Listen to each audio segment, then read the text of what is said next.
Chapter 945. The Sichuan Emperor's Capital. In the splendid palace, a figure was spinning around. At this time, an attendant quickly walked in. "Your Highness, the investigation has been completed. The one injured is indeed the youth Chu Yan by His Royal Highness's side." As soon as the attendant finished speaking, Xiao Ran's expression became anxious. "Where is the injury? Is it serious? How did she get injured?" The attendant couldn't react to this string of questions. "I heard that it was because she fell into the Prince of Nansang's trap, but she escaped in the end." As for the other questions, he looked troubled. This subordinate didn't find out. He only knew that she was injured, but he didn't know whether it was serious or not. Xiao Ran felt like there was a blunt knife in his heart that kept grinding. It didn't want to give him a quick death and just left him hanging like this. He took a step back. His mind was filled with the image of her lying on the bed poisoned because of him. That pale and bloodless face immediately changed. "Arrange for people now. I want to leave the palace." "Your Highness, Consort Yu wants you to stay in the palace for this period of time. It's safer." The attendant was shocked and immediately replied. "I don't care about that anymore. Order people to prepare." Xiao Ran raised his hand, his expression displeased. At this time, a low and gentle voice came from outside the hall. It was cold and sharp. "Ranner, where are you going?" "Mother." Xiao Ran turned and saw his mother leisurely walking in. Her face was still anxious. He went up to greet her. "Mother, I want to leave the palace to help eldest brother." He didn't dare to mention Qingyan's matter for fear that his mother would be angry. But his volunteering to go to the border made Consort Yu unhappy. "You've only been back for a few days and you want to run away. Don't you know the dangers of the battlefield?" Xiao Ran followed beside her. "Imperial Mother, Ai's injuries are almost completely healed. It's all right. In any case, Ai has led troops in so many battles. I can help eldest brother. You've forgotten the pain after the wound healed. Don't forget how you were replaced by someone else and came back with your face completely shamed." At the mention of this matter, Consort Yu was so angry that her liver hurt. During this period of time, she had suffered much from Empress Liang's mockery and ridicule, as well as the people in the imperial harem adding insult to injury. Even His Majesty, in order to show his favor and stabilize Empress Liang's faction, had been staying in Chaoyang Palace recently. As a result, she had to stay alone in her boudoir and endure Empress Liang's smug and flirtatious expression during the day. This made her even angrier. Now, not only did her son not stand on her side to stand up for her, he even wanted to help Xiao Su. She had really raised an ingrate. Xiao Ran's face paled. This matter had always been a knot in his heart. Young and frivolous. Even the most reserved and steady youth could not overcome this obstacle in his heart. All of his pride had been destroyed in his repeated failures. Seeing her son's pale face, Consort Yu's tone couldn't help but soften. "Ranner, I heard that recently, you've been investigating the people around Xiao Su. Who is worthy of your concern?" Xiao Ran heard this and avoided her gaze. "It's nothing. It's just a friend I knew in the past." "Is that so? Why does Imperial Mother not know that you know that person called Chu Yan?" Consort Yu's gaze turned sharp. Xiao Ran was shocked. Imperial Mother actually knew? The change in Xiao Ran's expression did not escape Consort Yu's eyes. She chuckled. "Who is this person? What is his relationship with Xiao Su? How do you know him?" It's a playmate I knew from eldest brother's side." Xiao Ran couldn't speak fluently. Consort Yu's sharp gaze swept over him and she snorted. "Ranner, Imperial Mother doesn't want you to hide anything from Imperial Mother." Xiao Ran had an embarrassed expression. "Imperial Mother, I won't leave the palace. I'll stay in the palace and not cause any trouble for you." He couldn't persist any longer. Otherwise, if his Imperial Mother suspected that he was investigating Qingyan's identity, it would bring disaster to her. Eldest brother wouldn't be able to escape the responsibility. Consort, you glanced at him. Her expression didn't change. You're still the most considerate son. In the following time, study well and learn more about your imperial father's way of governing. It will come in handy in the future. Xiao Ran wanted to refute, but under his imperial mother's gaze, he could only swallow his words. Ranner, you can't get what you want today because you don't stand high enough, don't have enough power, and aren't ruthless enough. When you have everything, what can't you get? Consort, you seemed to see through his thoughts. Her gaze was like a knife and her voice carried a certain persuasion. Xiao Ran's eyes turned blank. Was it like this? If he had enough power, then wouldn't he have to worry about so much? He could have Qing Yan stay by his side without any worries. He wouldn't have to worry about anything, would he? Consort, you saw that his thoughts were wavering and a trace of a smile appeared on her face. Then she gave him a few instructions before turning and walking out of the palace. On the way back to the palace, Consort Yu's face didn't have any of its previous gentleness. She said to the servant beside her, have someone investigate Chu Yan's background. Yes. She wouldn't allow any accidents to happen in Renner's life. Consort Yu walked to the imperial garden and stopped in her tracks. She looked at the fragrant flowers in the garden and curved her lips. Liang Yuan, I'll let you be smug for a while, but I won't let you be smug forever. In another luxurious and inconspicuous residence in the imperial capital, Xiaohou held a black stone in his hand and played chess with himself. A subordinate was sitting in front of the bed and reporting. Master, not long after the eldest prince took control of the army, the prince of Nansang beat him at his own game and caught him off guard. However, for some reason, he didn't succeed in the end. If Xiao Su could be defeated so easily, then he wouldn't be the undefeatable god of war of the past. Xiao Ho didn't think much of it. Master is right. However, the Prince of Nansang personally besieged the enemy in the following battle. In the end, it also ended in failure. I heard that he lost to a young strategist by the eldest prince's side. The subordinate continued to report. A young strategist? When Xiao Ho heard this, he couldn't help but frown. Where did this person come from? His name is Chu Qingyan. He was by the eldest prince's side when he was young. We don't know his exact background, but this subordinate has already sent people to investigate. Xiao Ho raised the corner of his mouth, but his expression was unreadable. No need. This prince already knows this person's identity. This subordinate had just been transferred back from another place and wasn't familiar with the people and matters around Xiao Su. Xiao Ho didn't explain much and directly ordered, have the people secretly in contact with Xiao Su be more cautious. After losing several battles in a row, Xiao Su must be more vigilant. Don't expose his whereabouts. Yes, this subordinate will do it right away. After the person in the room left, Xiao Ho rubbed his chin. A trace of doubt appeared in his eyes. His eldest brother was really bold. He actually allowed Chu Qingyan to follow him into battle. However, this inadvertently left a weakness for others to use against him.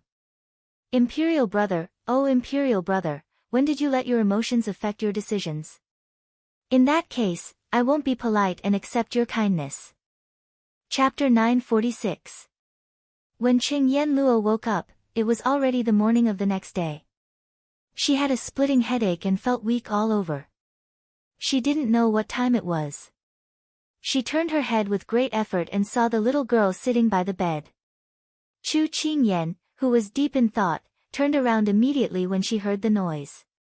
Her eyes were filled with joy as she said, "You're finally awake. What's wrong with me?" She spoke with great difficulty, only to realize that her voice was unbelievably hoarse. She couldn't bear to see or listen to this sickly and lifeless person in front of her and her weak voice. She couldn't help but get angry. What's wrong? Have you forgotten? Who was the one who walked around in the heavy rain, crying her heart out? Wasn't it just a breakup? You made it seem like the end of the world. I'm afraid that you'll be tormented to death before the end of the world. This angry scolding woke Qingyan Luo up from her daze. However, the scene of yesterday kept replaying in front of her eyes. Time has worn away my feelings for you. I can't be with you anymore. Since that's the case, why don't we let go and let each other go? Although we can't be lovers, you'll always be my junior sister. You're my closest friend in this world. These words were like a curse that filled her ears and gave her a splitting headache. In the end, it stopped at the scene where he looked at her coldly and apologetically. Xiaoyan, I'm sorry. She reached out to cover her eyes, feeling as if her heart was being torn apart. Little girl, this time, I can finally hate someone without any guilt. It's just that I don't want to hate him. Loving someone is tiring enough. Hating someone is even more tiring and meaningless. These words shocked Chu Qingyan. Then, her eyes filled with pity.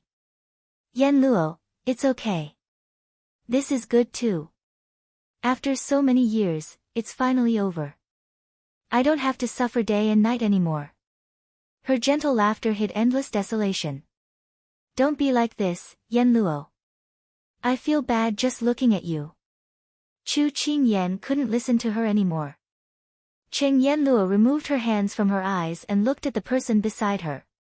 You don't have to worry about me. I'm fine. It's not the end of the world, right? Just take it as a tribute to the past. We can start again in the future. Is that right, Yanluo? Why are your smiling eyes filled with endless emptiness? However, she couldn't say anything at this moment. Yan Luo had calmed down after a long time. She shouldn't bring up the scars anymore. She changed the topic and said, you had a high fever yesterday and it lasted the whole night. Fortunately, your fever has subsided and the medicine is brewing. Drink some porridge now to moisten your throat. As she spoke, she brought the bowl of porridge that had cooled down. She stirred it with a spoon and was about to scoop it up when Yan Luo suddenly spoke. Little girl, I'll go back to the clinic after you've recovered. Realizing that she had misheard, she raised her head and asked, have you made up your mind? Cheng Yanluo's gaze was unfocused. There's no point in staying. Although I really want to stay by your side, we'll see each other all the time. My pride won't allow me to embarrass myself in front of someone again. Alright, I'll support any decision you make. Although she felt that Ethereal's attitude towards Yan Luo was unfathomable, she felt that there was still a chance to salvage the situation. However, when she thought of the current situation and thought that Yan Luo would be safer away from here, she couldn't help but close her mouth and swallow her words of persuasion. Thank you, little girl. Cheng Yanluo thanked her sincerely. We're friends. Don't be so courteous with me. She pretended to be angry. Cheng Yanluo smiled. I'm really sorry to have made you drag your injured body to take care of me. I told you to stop talking and you're still being so uptight. I don't want to listen to these words in the future. Eat your porridge. Chu Qingyan said fiercely, but her actions were extremely gentle. Cheng Yanluo smiled gently. Cheng Yanluo was very cooperative in the following days. She took her medicine well and ate her meals obediently. She didn't cry or make a fuss and was so quiet that no one had to worry about her. However, it was this obedient and quiet manner that made Chu Qingyan even more worried, so she would come over to stay with her from time to time. This inevitably made Xiao Su feel indignant. She was by his side, but he couldn't see her or eat her. However, he could only let her do whatever she wanted. After all, she was her friend, so he couldn't say anything. However, Ethereal had been ordered around by him recently. He couldn't touch the little fellow's people, but that didn't mean that he couldn't touch his own people. Even Hualing, who was implicated by Ethereal, couldn't help but grumble as he moved the herbs. Ethereal, you brat. You don't want such an infatuated and beautiful girl and insist on making piles of these herbs. I really have to take my hat off to you. Speaking of which, even Miss Cheng, who has such a feisty personality, is dead set on you. I really can't bear to see you like this. Ethereal remained silent. Hualing had always been at odds with him, so he wanted to tease him at this time. However, when he saw his gloomy appearance, he couldn't help putting away his joke. He looked at him suspiciously. Ethereal, what is wrong with you? I'm fine. Ethereal softly replied. Is that so? I saw you personally check the furnace for Miss Cheng's medicine this morning. Can you explain to me why you're publicly rejecting her, but secretly caring for her? Hualing leaned over to look at him. Ethereal's hand paused. He picked up the herbs and turned to walk forward. You don't understand. Hualing winked at his back. So what if you like someone? You're looking down on us single dogs. However, to be honest, he really didn't understand. The peaceful days passed by as they rested and adjusted.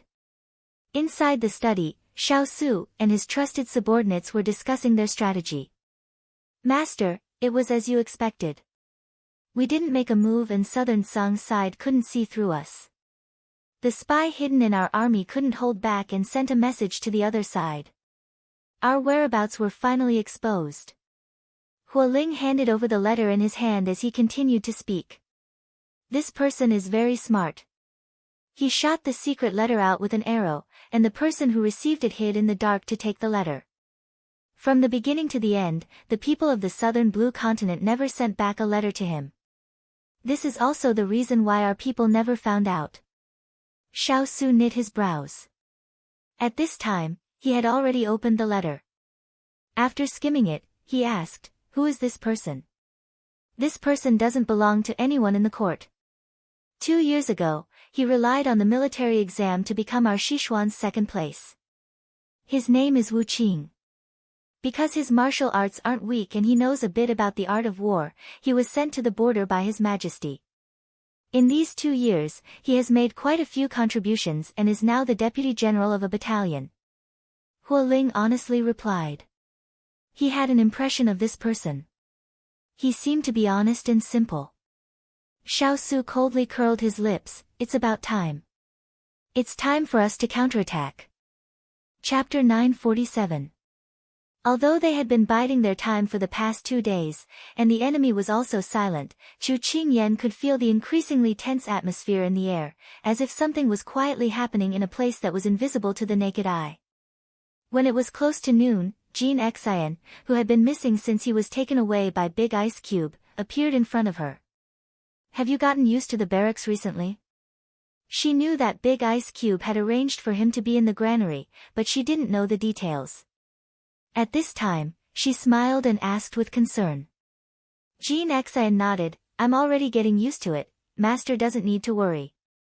Hearing this, Chu Qingyan laughed heartily. You're my man, how can I be worried about you?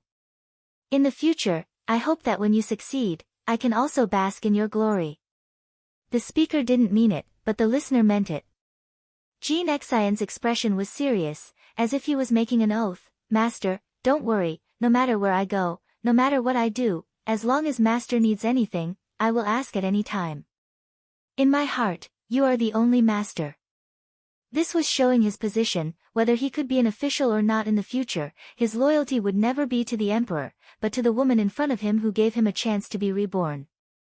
Although these words sounded very comfortable, Chu Qingyan faintly felt that, why did it sound so formal? Just as she had yet to come back to her senses, Jin Xin had already continued speaking. Master, in half an hour, this subordinate will set out with the provisions. You must take care of your body. Jean Xian bowed his head. She was stunned. Are you going to carry out a mission? Yes. She wanted to ask more, but remembered Big Ice Cube's instructions these days, to take care of her injuries and not to interfere in other things. Although she was unwilling to accept it, in the end, she didn't ask anything. Good, do well. Follow His Highness, your future is bright. In the future, when you make a name for yourself, Xining will follow you, and I will be more assured. At this time, Chu Qingyan was like an old mother, worrying about the life of the people around her. In such a serious atmosphere, the master actually talked about this. Jean Xian's expression was somewhat unnatural. After a few words, he fled. Chu Qingyan looked at his departing figure and smiled slyly. Little guy, you're shy now. When the war was over, she would go back and arrange a marriage between the two of them. This could be considered as a happy ending for childhood sweethearts. Lang came riding on a bamboo horse, circling the bed to pluck green plums. In the past, when she heard this poem, she felt very warm. Who didn't want to have a childhood sweetheart? This was truly a lifetime of companionship, not missing a single part of the journey.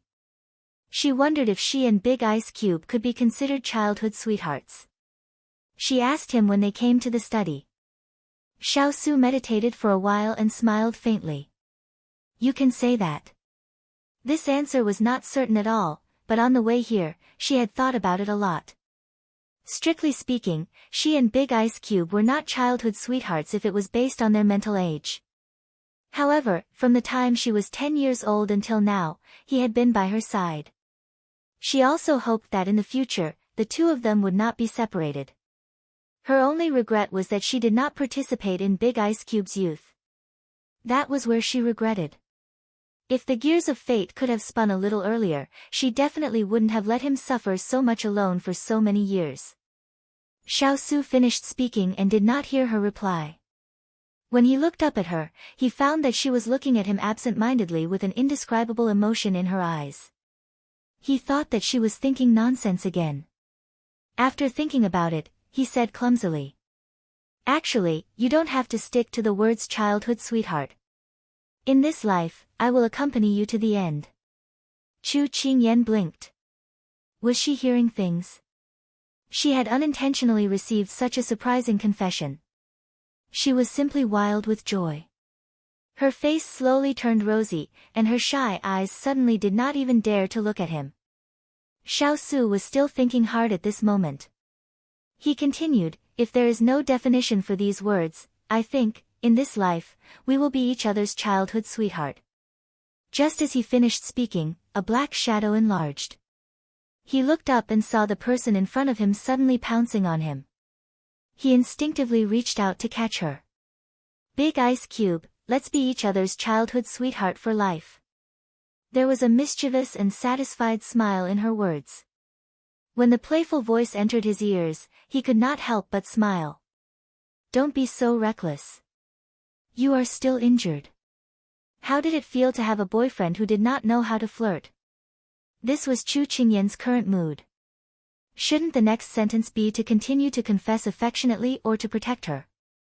How did it become to scold her for being careless? However, Big Ice Cube, I think I used too much force. My chest hurts a little. She could not move at all.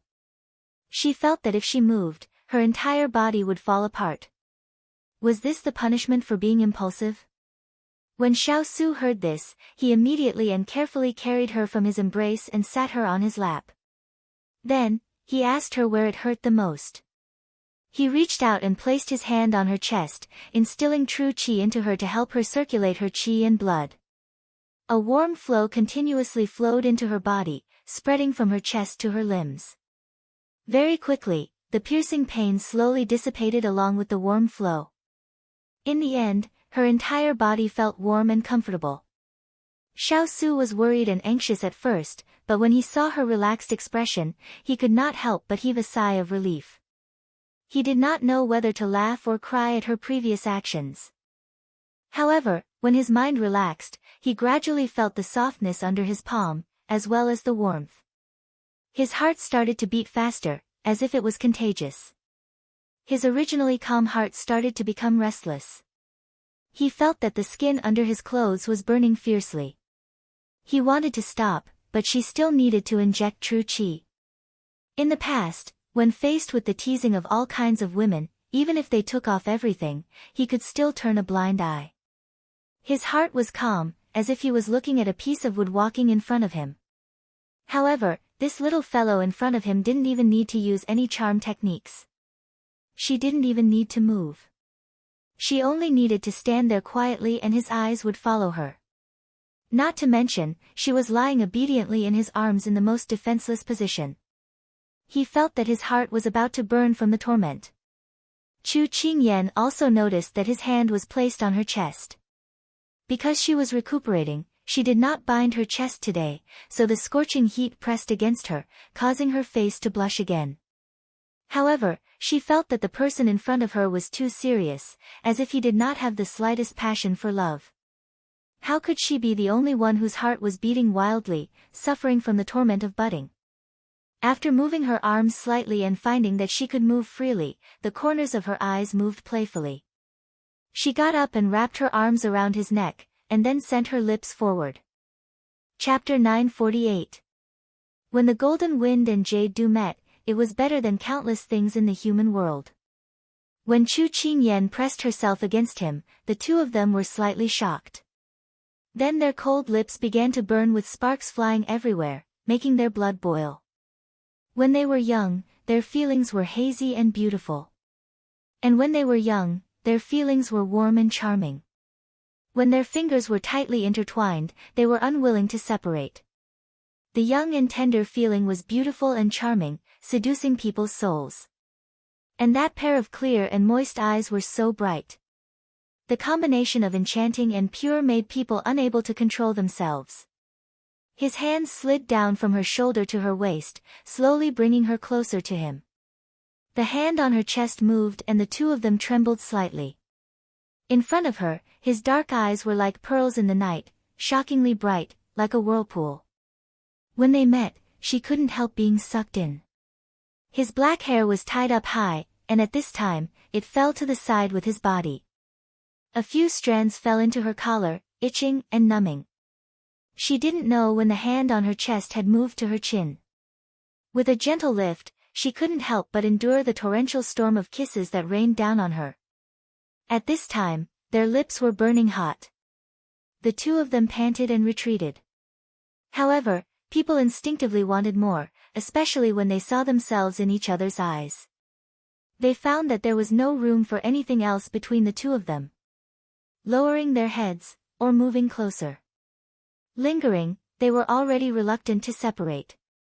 They didn't know how much time had passed, but when they were together with the person they cared about, it was as if time was just a snap of a finger. The sun slowly set in the west, and its shadow slowly swayed through the window, falling on the two of them, as if it was plated with a faint golden light. The warm atmosphere was just right, giving the two people who knew that they should stop, another beautiful reason to continue. The heat wave seemed to want to burn her to ashes. In front of her, other than his clear eyes, there was also a large expanse of gorgeous fireworks. In the end, his hands slowly came out of her clothes. He restrained his restless heart and helped her tidy up her clothes with difficulty. The time wasn't right. Her body was still injured, so he couldn't only care about himself. Chu Qingyan slumped against him, her hands resting loosely on his shoulders. She panted as she looked at the fine beads of sweat on his forehead. She knew that a man who could stop himself at the last moment must have very strong self-control. Sometimes she admired the big ice cube's self-control, but sometimes she felt sorry for him. As a modern woman, although she didn't belong to the bold and unrestrained faction, she wasn't a stubborn person. If she had decided on someone, she wouldn't mind. But in the big ice cube's view, he couldn't do this unless it was their wedding day. Otherwise, it wouldn't be proper and it would be disrespect to her. This made her very moved. What difference? Cough, cough. She didn't dare to think about it anymore. Otherwise, the heat that had gone down with great difficulty would rise again. She raised her head to admire the beautiful man in front of her. Her eyes still had lingering charm. Her normally light pink lips were like burning fireworks, beautiful and moist. Sweat dripped down from his forehead and rolled down his neck to his collar. This appearance was simply seducing people to commit a crime. Her beauty was unique and unparalleled. Unknowingly, she could hook people's hearts. She immediately turned her gaze away, afraid that she would accidentally turn into a wolf. At this time, Xiaosu also didn't feel good. The person in front of him had a red face and her eyes were watery. When she looked at him, it was as if a cat was scratching his heart. It was itchy and stirring his heart. At this time, she turned her face slightly. His gaze just happened to meet her loose collar, and he could see everything inside. He immediately turned his head and looked away, afraid that he wouldn't be able to control himself. He couldn't only care about himself. He still had to care about the little fellow's body. The two of them quietly snuggled up to each other, calming the turbulence in their hearts. Although they didn't say anything, they didn't feel awkward at all. Instead, they felt that such a time was very rare. It was already dusk. When Chu Qingyan felt that her body was fine and her face wasn't so red, she took the initiative to open her mouth. Jin Xian should be on his way now. What did you ask him to do? Before the three armies move, the provisions go first. He will escort the provisions of the three armies to the next town. Xiao Su's fingers hooked her hair, twirling it leisurely. The soft hair made his heart as soft as water. Escort the provisions? She blinked, thinking that this task was a little too important. He just entered the army camp. Is it appropriate for him to take on such an important task? The provisions were the support of an army. At the same time, it was also the guarantee for the two armies to compete. It was very important. She felt that it was a little risky to let Jin Xian do it. He raised the corner of his mouth. Who was the one who said that as long as he was given a chance, he would definitely be able to break out of his own world? I'm just giving him a chance. Whether he can seize it or not, it's up to him. Chu Qingyan weakly raised her hand. This humble one is me. Xiao Su smiled and stroked her long hair. His black eyes flashed. Jin Xian is using the excuse of escorting the provisions as a bait. She was slightly surprised. She hadn't participated in their meetings for a few days and didn't know where they were now. When she heard this, although she was worried about Jin Xian's trip, she was more expectant. Because she believed that the big ice block didn't need to use any tricks. If he used a trick, it would definitely hit the nail on the head. There was no need to worry too much. But when he started to talk and she listened with great interest, he didn't mention it again. He was really tantalizing. She tilted her head and said softly, "Big ice block, tell me quickly. How did you take back the home ground this time?" The person in front of him had thin eyebrows and was full of smiles. Her lips were red without any makeup. She was elegant and beautiful. His heart swayed and he couldn't help but lower his head to give her a light peck on her lips. When he got up, he wasn't surprised to see her puffing out her cheeks and glaring at him with big bright eyes. Her soft red cheeks made her gaze look harmless. He smiled lightly. In her eyes, it was dazzling. She was dazzled for a moment. I've already found the person who leaked the news. Now, I want to use this person to take the initiative to lure the snake out of its hole. The other party can know us like the back of his hand through him and beat us at our own game. Why can't we sow discord and beat them at their own game? He spoke unhurriedly. His tone was light, but there was a faint murderous intent. Chu Qingyan couldn't help but raise her eyebrows and smile. The big ice block rarely argued with people because in his eyes, those people weren't on the same level. But once he was serious, he was quite scary. This was the so-called, don't make a move. Once he made a move, he would make you lose everything. This was the price you had to pay for provoking him. She suddenly looked forward to the next battle. But it was a pity that no matter how she acted cute, the big ice block's mouth was like a clam. He didn't tell her. She thought angrily. Why didn't he act like this when they were touching just now? Humph. Chapter 949. Not long after Jin Xian left Jiangning County with the army provisions, Pang Huang received news that several of his advisors had different opinions on the matter. Some felt that they should strike first to gain the upper hand and cut off Sichuan's army provisions. Others thought that they should take the initiative to attack and intercept Xiao Su's tens of thousands of troops. They would stop him from joining the army and attack from both sides at the same time. The two sides quarreled fiercely. Pang Huang rubbed his eyebrows. The quarrel was giving him a headache. He raised his hand to stop both sides, then turned to look at Rui Luo. Is there any news from Sichuan? He was hinting at the people hiding in the southern Sung army. Rui Luo was about to talk about this matter, but when he heard the crown prince speak, he didn't dare delay. That person sent us a message saying that Xiao Su feels that his 30,000 troops aren't strong enough. He plans to head to Jiang Yifeng and join the three armies. Then, he'll defeat us one by one. Pang Huang narrowed his eyes. He wants to defeat us one by one. That's just wishful thinking. The advisors present agreed. Your Highness is right. Then what should we do? Pang Huang flung his sleeves and sat upright on the main seat. He spoke in an imposing manner. First, cut off his army provisions and throw them into disarray. Then, intercept them halfway and trap them. Stall Sichuan's army and cut off their escape route. Your Highness is wise. Everyone agreed. He didn't know why, but ever since he parted ways with Chu Qingyan in the valley, he no longer had any patience for Xiao Su. He couldn't wait to kill him. The sooner he ended the war, the sooner he could see her on the battlefield. Moreover, his imperial father had already ordered him to end the war quickly and annex southern Song and Sichuan's territories as soon as possible. Otherwise, it would be winter if he delayed any longer. When that time came, their people would starve and suffer from cold and hunger. Pang Huang's heroic phoenix eyes narrowed, and his killing intent was difficult to conceal. Jiangning County was very lively today. Because the army provisions had already left, the army had to follow closely behind.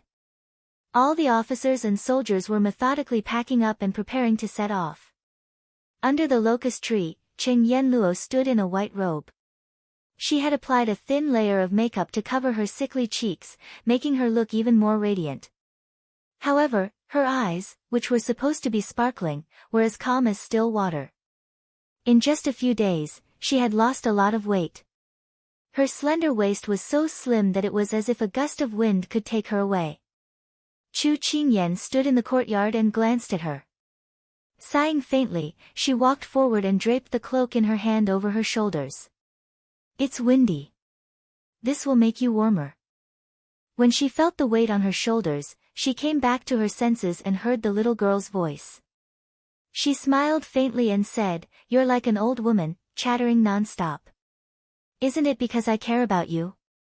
You're really taking my kindness for granted." Chu Qingyan snorted and said, "It's almost time. Let's go pack up and get ready to go." Cheng Yenluo nodded. The two of them turned around and walked a few steps before they saw Ethereal walking towards them. Chu Qingyan instinctively glanced at the person beside her. This should be the first time the two of them met after falling out. Would they fight? She was already prepared to help her friend. Ethereal had also just seen the two of them. His eyes fell on the person a few steps away. Seeing that she had lost a lot of weight, his heart ached slightly. He walked forward and bowed to his little princess consort. "Little princess consort, are you going back to your room?" Chu Qingyan nodded. The atmosphere was a little awkward, and she didn't know what to say. At this moment, the person beside her didn't look at Ethereal. She didn't stop walking and walked past him as if they didn't know each other. Ethereal's body stiffened. When he was left alone in the courtyard, he slowly relaxed and smiled bitterly at himself. "Murongju, isn't this what you wanted? What's there to be upset about? You reap what you sow. But you can't regret it." He stood in the courtyard for a while before moving his numb feet and walking forward weakly. Chu Qingyan looked at the silent person beside her and felt a little upset. She wanted to persuade him, but she didn't know where to start. If she didn't persuade him, she would be worried. Just as she was in a dilemma, the person beside her spoke. "Little girl, don't worry. I'll get over it. It's just a relationship. It took me more than 10 years to go from liking him to falling in love with him. Give me the same amount of time, and I'll definitely forget about him until there's nothing left. If you don't want me, then I'll stop." Chu Qingyan met her calm but slightly red eyes.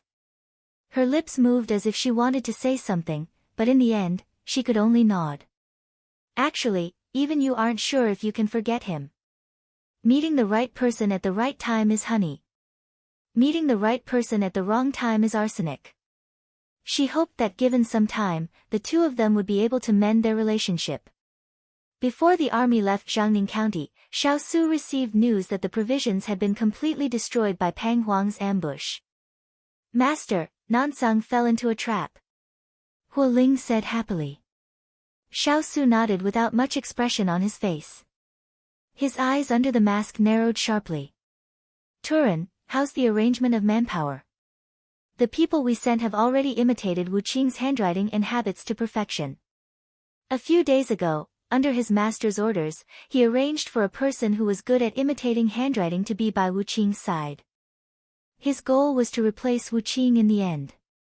We can take down Wu Qing now and replace him with our people, Xiao Su said without hesitation. Yes.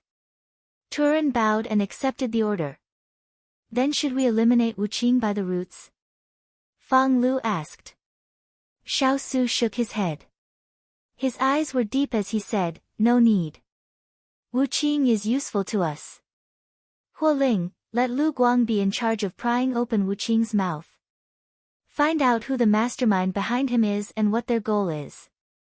Huo Ling accepted the order. Then, he asked in a puzzled tone, Master, who do you think is the mastermind behind everything? Currently, this prince has no clue. After we deal a heavy blow to Nansang, the mastermind might not be able to hold back and jump out. Xiao Su frowned. This feeling of not knowing whether the enemy was in the light or not was in the dark was very uncomfortable.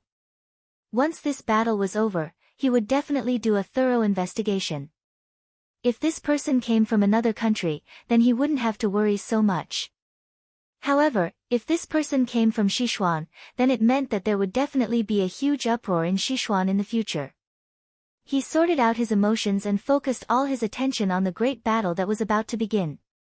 It was futile to think about anything now. Only by advancing step by step could he ensure that the people around him were safe and sound.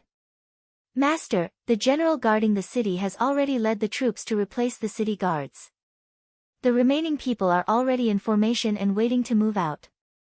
After receiving the report from his subordinates, Huo Ling bowed respectfully and reported to his master in front of him. It's about time. Order the army to move out of the city. Xiao Su stood up and waved his arm. The people in front of him bowed respectfully in response. Then, they turned around and moved out. The war between the two armies had only truly begun at this moment. Everyone rubbed their palms and raised their heads in anticipation. They had been waiting for this moment.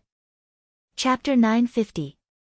Your Highness Crown Prince, we have successfully burned all of the Sichuan's rations. The deputy general who had been sent out returned and announced the good news with a face full of excitement. Cheers rang out in the southern blue main tent. Pang Huang raised his brows, feeling that things had gone too smoothly. Feng Chen, tell me, how did you fight this battle? Feng Chen, who was feeling smug, immediately put away his smile and stepped forward. Reporting to Your Highness Crown Prince, it's like this. We ambushed them at 7 Mile Cliff. In this place, one man can hold back 10,000 men.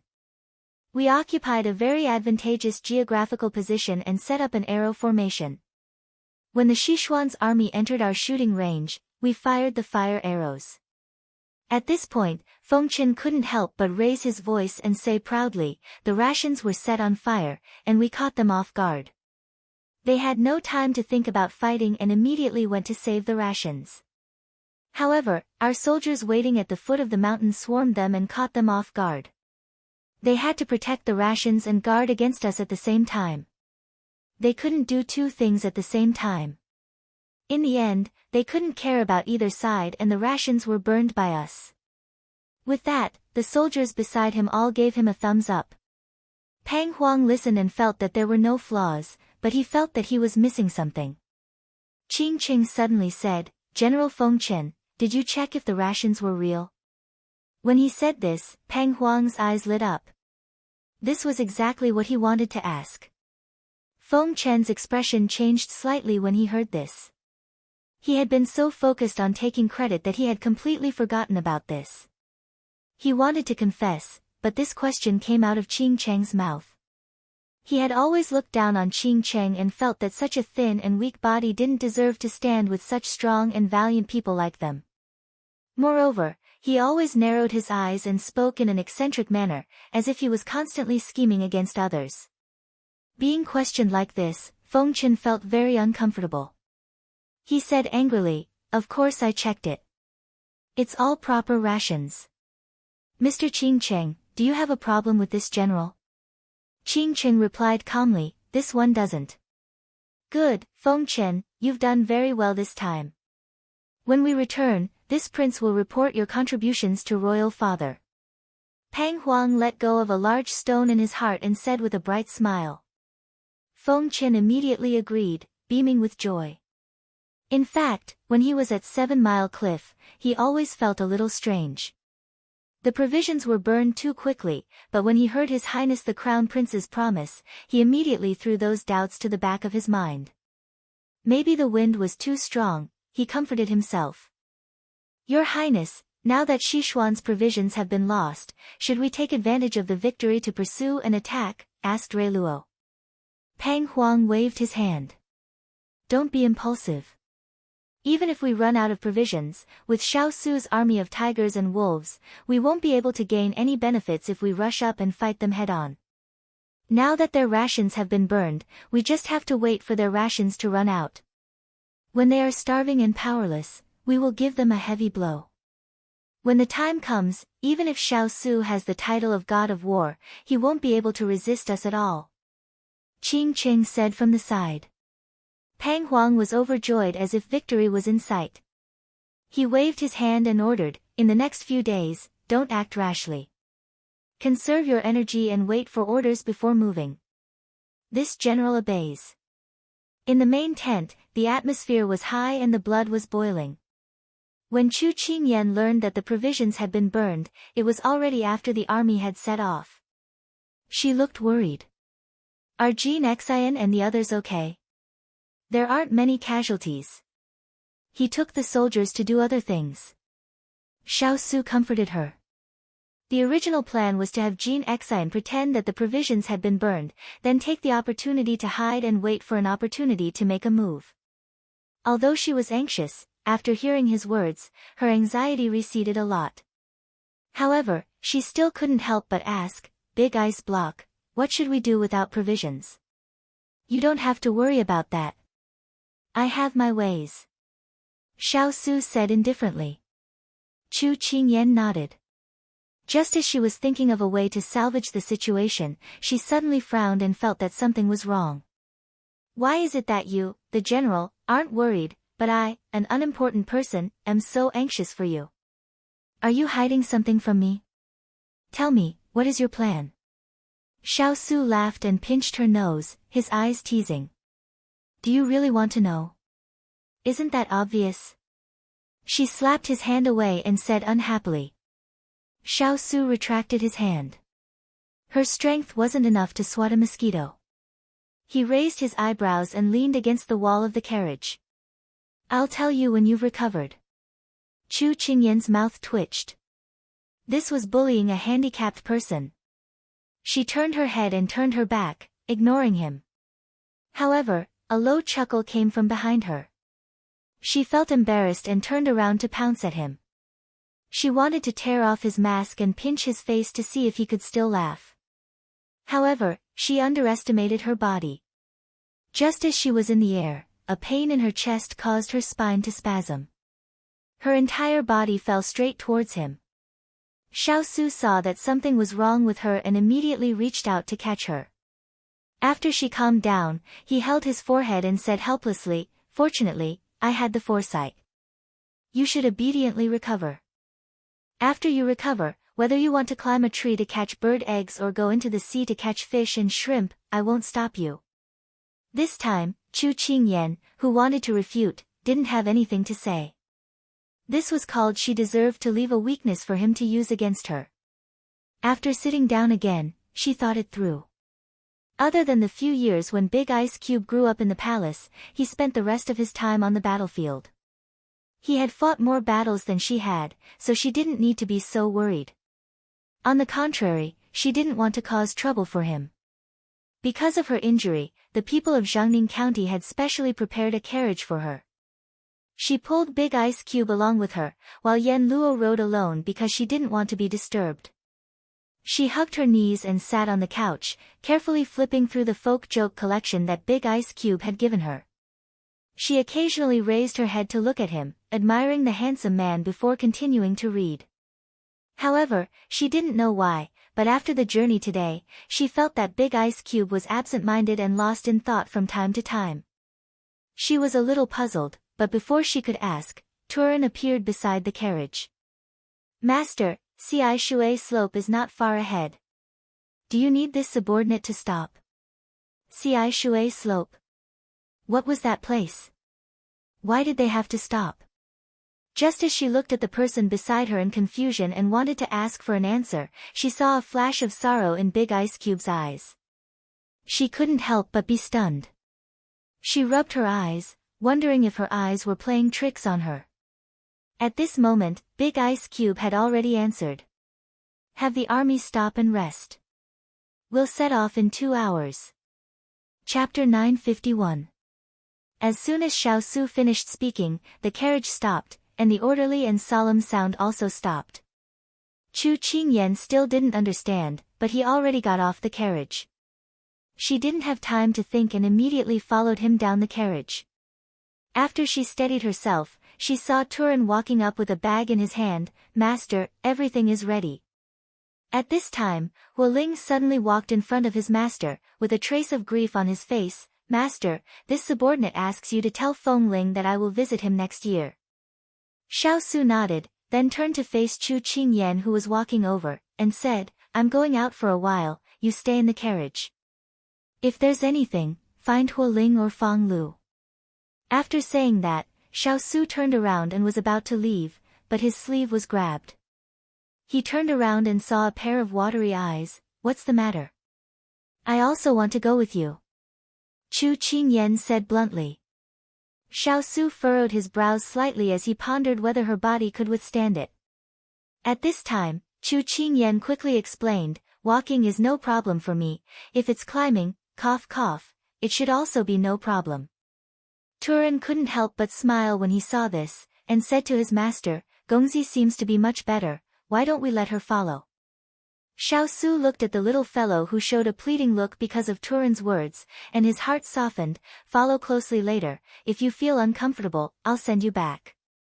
Chu Qingyan quickly nodded. If she didn't respond now, she would be a fool. So Chu Qingyan followed Big Ice Cube and the dozens of Shaolai cavalry behind him, and set off towards Ci Shui Slope. Ci Shui Slope, as the name implied, was a small slope, but this small slope was overgrown with weeds, as if it was forgotten by people. If it wasn't for the people in front clearing the way, they would have been drowned in these cattail weeds. The journey was very difficult, because it had just rained heavily, the ground was very muddy, deep and shallow, and it took a lot of effort to walk. At this time, Chu Qingyan had several questions in her heart about the destination, but she found that everyone was focused on walking, and a trace of sadness appeared on their faces, so Chu Qingyan couldn't ask. Their emotions were infected by everyone, as if the road in front of them was dark and full of thorns. Everyone walked with incomparable difficulty. When they passed through the tall weeds, their vision finally opened up. Chu Qingyan let out a sigh of relief, and then after walking out of Big Ice Cube, the scene in front of her, all her movements froze. Tombstones of different sizes stood erect in the misty fog. There was no end in sight to the tombstones. This? While she was still in shock, Xiao Su had already walked up to her slowly.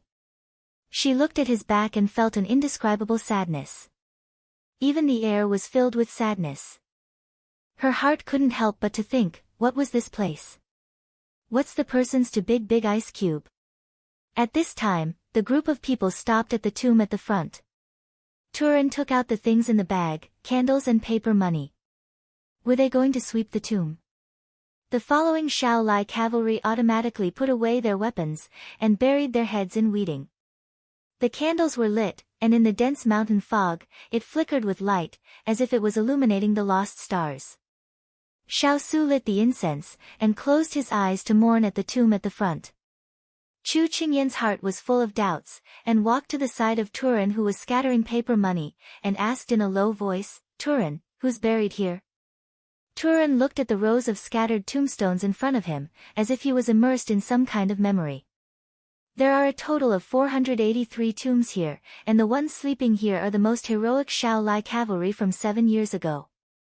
Their cavalry master is called Feng Ling, a member of metal, wood, water, fire, earth, air, wind. 7 years ago, Sichuan was also invaded by foreign enemies, and they broke through the border defense line with lightning speed. At that time, Master and we were very far away from here, and only Feng Ling, who was chasing the bandits, was nearby, so Feng Ling was ordered to secretly delay the enemy and wait for reinforcements. But no one knew that the enemy couldn't stand being disturbed, and thought of a way to surround the people nearby, forcing Feng Ling and the others to show up, otherwise they would burn the people alive. And the result?" Hearing this, Chu Qingyan roughly knew the story. Although she knew the result, she still couldn't help but feel worried. Turan smiled bitterly. "From the moment we entered the Shaolai cavalry, we always told ourselves that we are loyal to Master, and our responsibility is to protect the people. So the people were saved, and Feng Ling and the others didn't walk out of here. Before the war, this place was not called Ci Shui Slope, and it was later renamed by the people. Ci Shui Slope. Is there any special meaning?" Chu Qingyan asked sadly. Turan's eyes turned sad, because that year, the blood of Feng Ling and the others dyed this place red, like a sea of blood.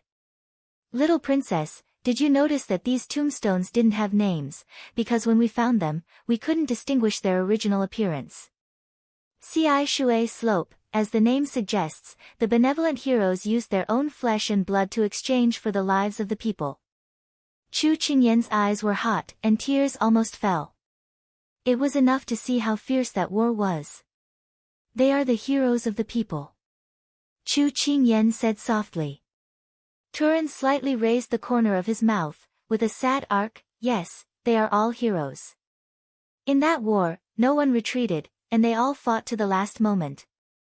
When they arrived, the ground was full of their former companions, and they didn't have any breath, and they wouldn't talk to them anymore, and they wouldn't accompany them anymore. They were brave and fearless, and with loyalty to their masters and protection of the people, they died on the battlefield in the most tragic way. Maybe it was because of this place." Turan, who was usually quiet, suddenly became talkative. "Little princess, you should know that the person in charge of our intelligence group is Water Spirit, right?" Chu Qingyan nodded. "I only heard about her, but I didn't see her." Water Spirit and Feng Ling were a couple. That year, the master was supposed to hold a banquet for them, but who would have thought? The Earth Spirit heaved a heavy sigh. "The saddest thing for two people who loved each other was to love you, but you left in the most unexpected way." Chu Qingyan finally understood why Big Ice was so sad and guilty when he saw these tombstones. "Little princess, there is one thing that you may not know. It is about Ethereal," Turan said faintly. "What is it?" Chu Qingyan still hadn't recovered from her sadness. Before Feng Ling's accident, the situation was relatively peaceful. Ethereal originally planned to return to the sect and reconcile with Miss Cheng, but after this incident, he never mentioned Miss Cheng again. Chu Qingyan was stunned. Turan sighed. Perhaps Ethereal was also afraid that if he left suddenly like Feng Ling, Miss Cheng would be alone in the world like Water Spirit. Chapter 952. Chu Qingyan asked in surprise, "Do you mean that Ethereal rejected Yen Luo again because he had no choice in reality?" The Earth Spirit shook its head. "This subordinate didn't say that. It's just that this subordinate feels that what happened between Kong Ling and Miss Cheng back then can't be completely blamed on Kong Ling. It's because we chose a different path from others, so the heavy responsibility on our shoulders is something that others can't understand." Chu Qingyan was still immersed in Turan's words when Turan suddenly called out, "Little Princess Consort. What's the matter?" She looked at him.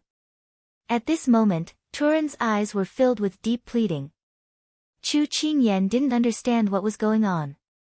"Actually, I'm telling you all this today because I hope that you can care more about Master. Every year at this time, Master's heart is filled with grief. No one can compare to Master in grief over what happened back then. However, he never tells anyone about it and silently bears it all by himself. Now, I'm very glad that Master has you by his side. The Earth Spirit's words made her very surprised and sad at the same time. In fact, under Big Ice Cube's strong outer shell, he bore many things that ordinary people couldn't bear, but he wasn't good at telling others. She turned to look at the person walking between the hills. Her eyes were filled with warmth, and she couldn't help but walk towards him. At this moment, the sudden drizzle made her feel that her vision was about to be covered by a gauzy mist. Between heaven and earth, the black figure became clearer in the vast expanse of whiteness. She walked to stand behind him. Perhaps he was immersed in his memories and didn't notice her approach at all. He placed one hand on the tombstone and gently stroked it with a mournful expression.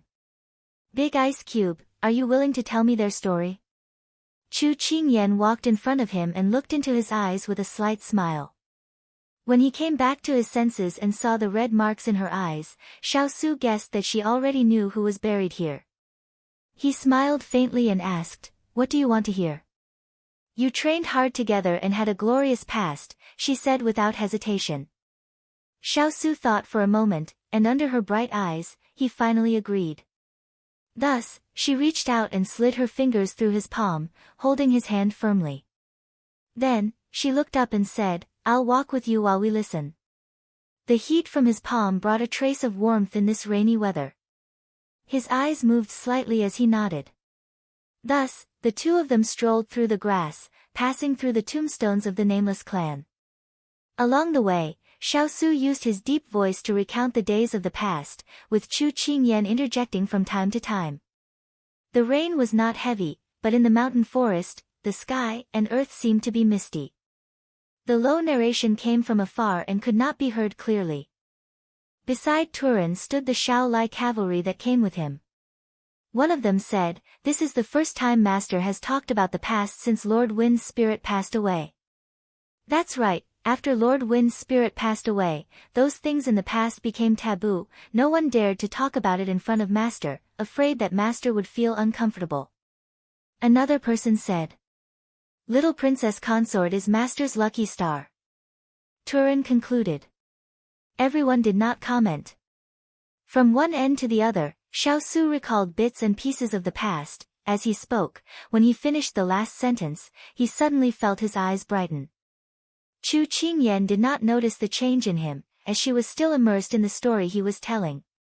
It had to be said that these people were all strong men, fearless. To be able to nurture such people, Big Ice Cube was truly very powerful. Some of them were orphans left behind in the war, some were orphans who had lost their homes due to disasters. No matter where they came from, they all had one thing in common: they had no parents, and struggled bitterly in the mortal world. If no one helped them, they would be swallowed by death.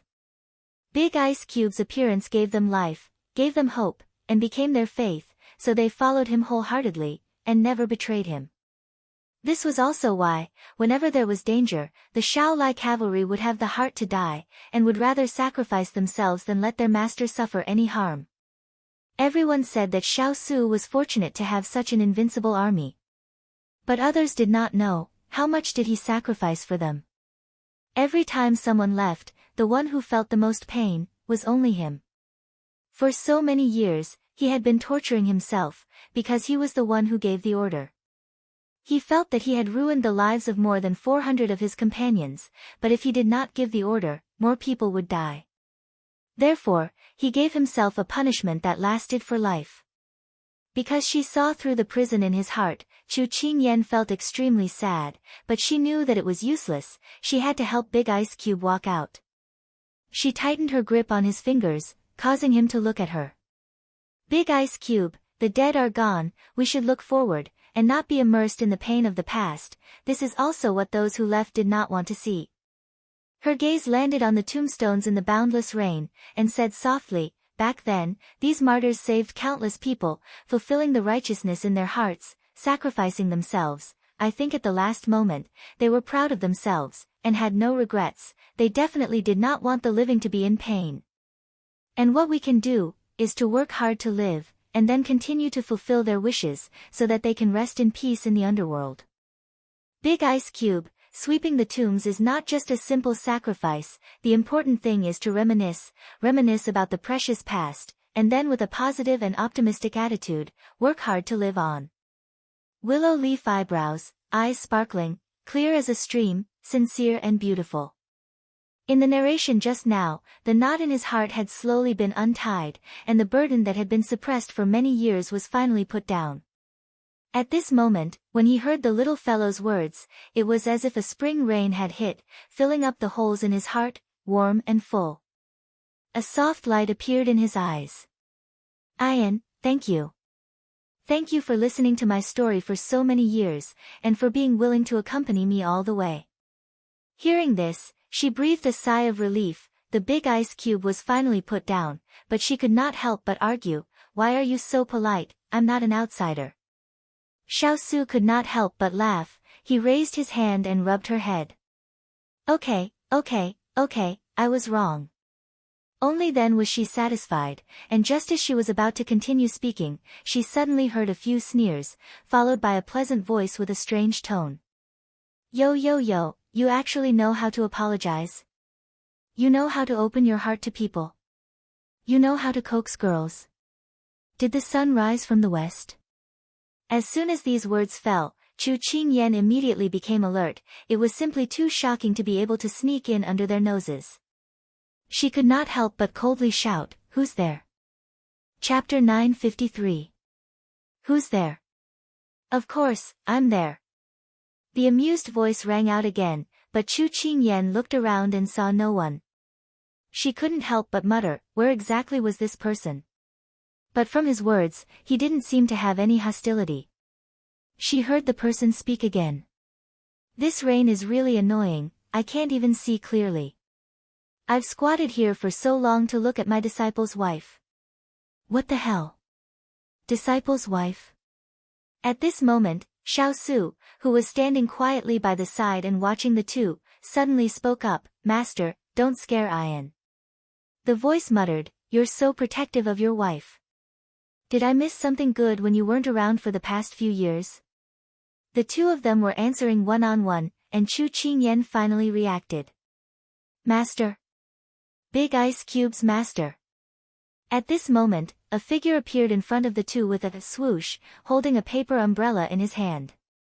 In the misty rain, the person who came was handsome and charming. You're Big Ice Cube's master, Half Moon Old Man." He was once a martial arts alliance leader, a strategist, an official of the imperial court, and now a martial arts legend who travels the world. It was Chu Qingyan's first time seeing this person, and couldn't help but blurt out. But after saying that, she looked at the incomparably beautiful man in front of her and couldn't help but have doubts. "You're so young, you don't look like someone in your 30s or 40s. After muttering to herself, she turned to ask, "Big Ice Cube, do you have another master?" Xiaosu couldn't help but laugh at her confused look. The person holding the paper umbrella had a smug look on his face when he heard that, and winked at Xiaosu. "Where did you find this clown wife?" Big Ice Cube's disciple, he purposely dragged out the last few words.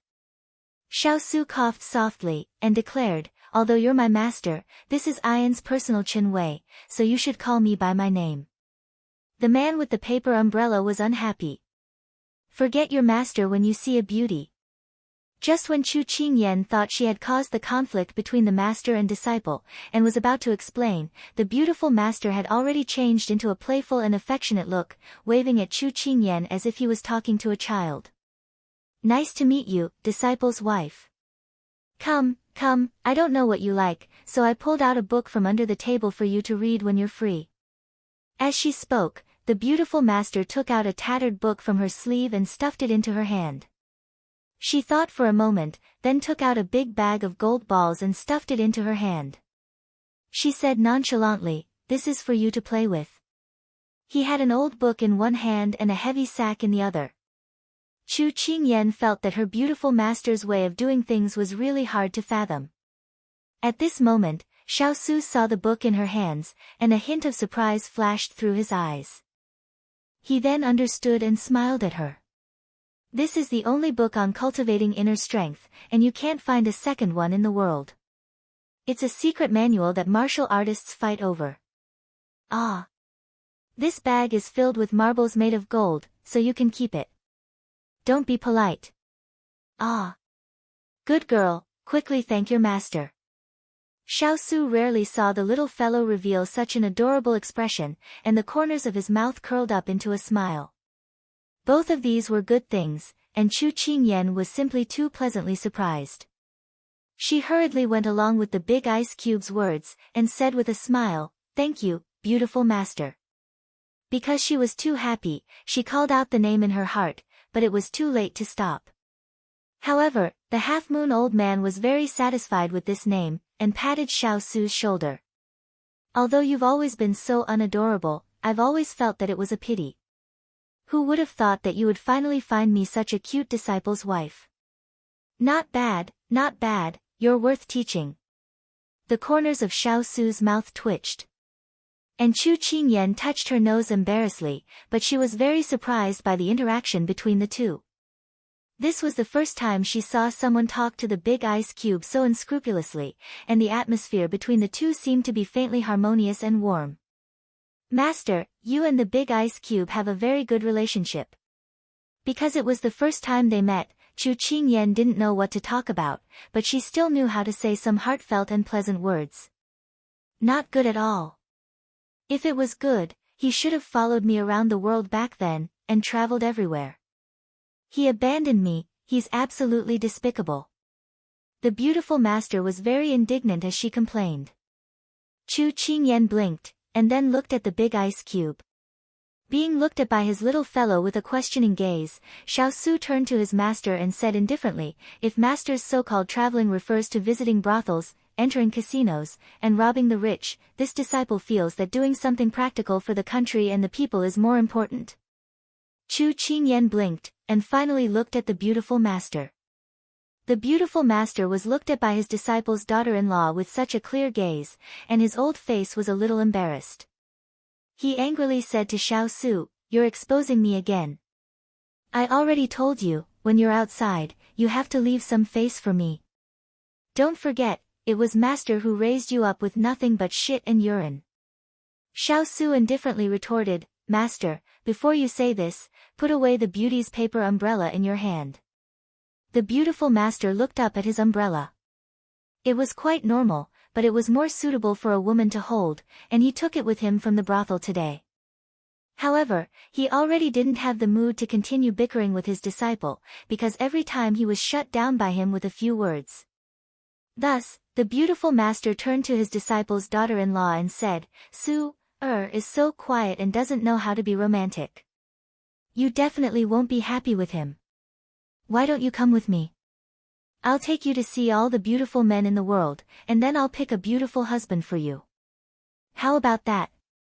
Chu Qingyan hadn't had time to recover from the bickering between the two, and she was accidentally led into the beautiful master's trap. Just as she was thinking about how to refuse without hurting this old man who still had a childlike innocence, the big ice cube had already pulled her to his side. "Master, this is my person." The beautiful master snorted and said, "You're still so boring, not fun at all." Xiao Su glanced at him and ignored his protest.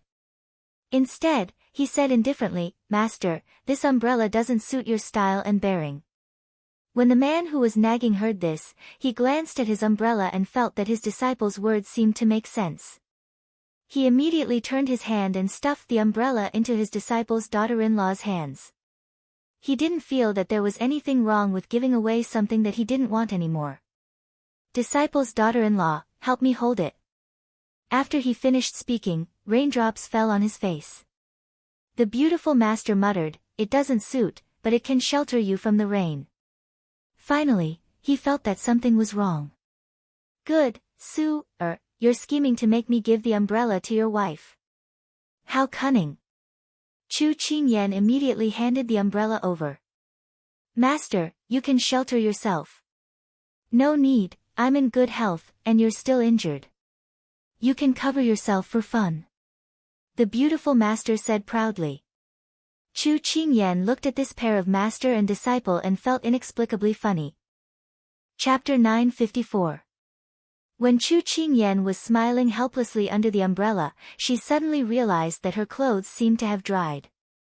She was slightly surprised and recalled that when the beautiful master passed her the umbrella, he seemed to have raised his hand and brushed it in front of her face. Could it be that the beautiful master helped her to dry her clothes at that time?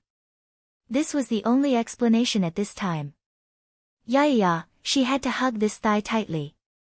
At this time, she heard the conversation between the two people in front of her. Master, why are you here? Logically speaking, the master was not a person who liked to go to the mountains and forests. He liked to be lively and go where there were many people. Seeing him here, Xiao Su was very surprised. The beautiful master waved his hand with a casual expression.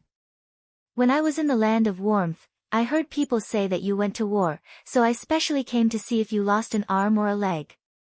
Master, you must be being hunted down. Xiao Su said lightly. You don't say, those people from the Tiger Head gang can't take a joke at all. Now they're everywhere looking for, the beautiful master blurted out, but stopped at the end. He looked embarrassed and finally became angry. Su, didn't I teach you not to expose other people's scars? You're right, master. Xiao Su's tone did not sound remorseful at all. The beautiful master stomped his feet and disdained to walk with him. He squeezed into his disciple's wife's umbrella and winked at his disciple. Xiao Su's mouth twitched. He really did not want to admit that this person was the master he had not seen for many years. The more he lived, the more backward he became. At this time, Turan walked forward and saw the half-moon old man. He was pleasantly surprised and respectfully bowed. Master Half Moon, why are you here?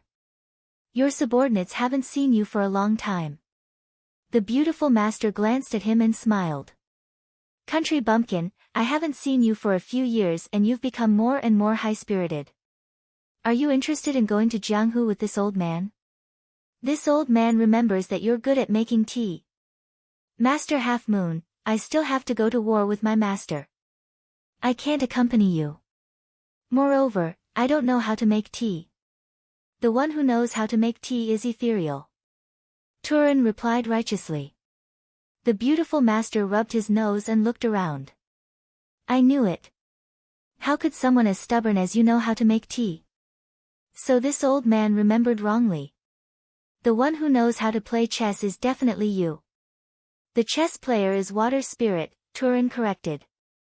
The carving must be a fire spirit. The beautiful master challenged her memory again. It's the wood spirit, Master Half Moon. Turan corrected again. Xiao Su couldn't stand it anymore. He said to Turan, inform everyone to prepare to return to the camp. Yes, master. At this moment, the beautiful master who had been muttering to herself suddenly said, Su, I'm not going to the barracks. Xiao Su looked at her and thought for a while. Turan, let the fire spirit take the others and leave first. Ben Wang and Ian will stay here for a while. Do we need to let the others stay? Turan was a little worried. As soon as he finished speaking, someone knocked on Turan's head. Bumpkin, with this old man as your master here, what do you have to worry about? Go, don't be an eyesore here. Isn't that right, my daughter-in-law? Chu Qingyan was watching a good show from the side. She didn't want to be dragged into the situation. She hurriedly tried to get away with it. With the half-moon old man's guarantee, Turan didn't delay any longer. He immediately led the people down the mountain. Before leaving the hillside, the three of them burned a stick of incense in front of the tombstones. Xiao Su stood at a high place and looked at the hundreds of tombstones in a daze. The half-moon old man who was standing beside Chu Qingyan said faintly, Su, those few years weren't easy. Chu Qingyan nodded empathetically. He suddenly said to her, my daughter-in-law, when are you going to give birth to a grand disciple for master to play with? Chu Qingyan's earlier melancholy was instantly choked in her throat and she blushed. Cough. Xiao Su collected his emotions and turned around. He saw the little fellow whose face was completely red. He looked at his master reproachfully and said, Master, don't bully her. After saying that, he pulled her away. The half-moon old man was so angry that he stomped his feet. Didn't he just want a grand disciple? Is it appropriate for you to bully master like this?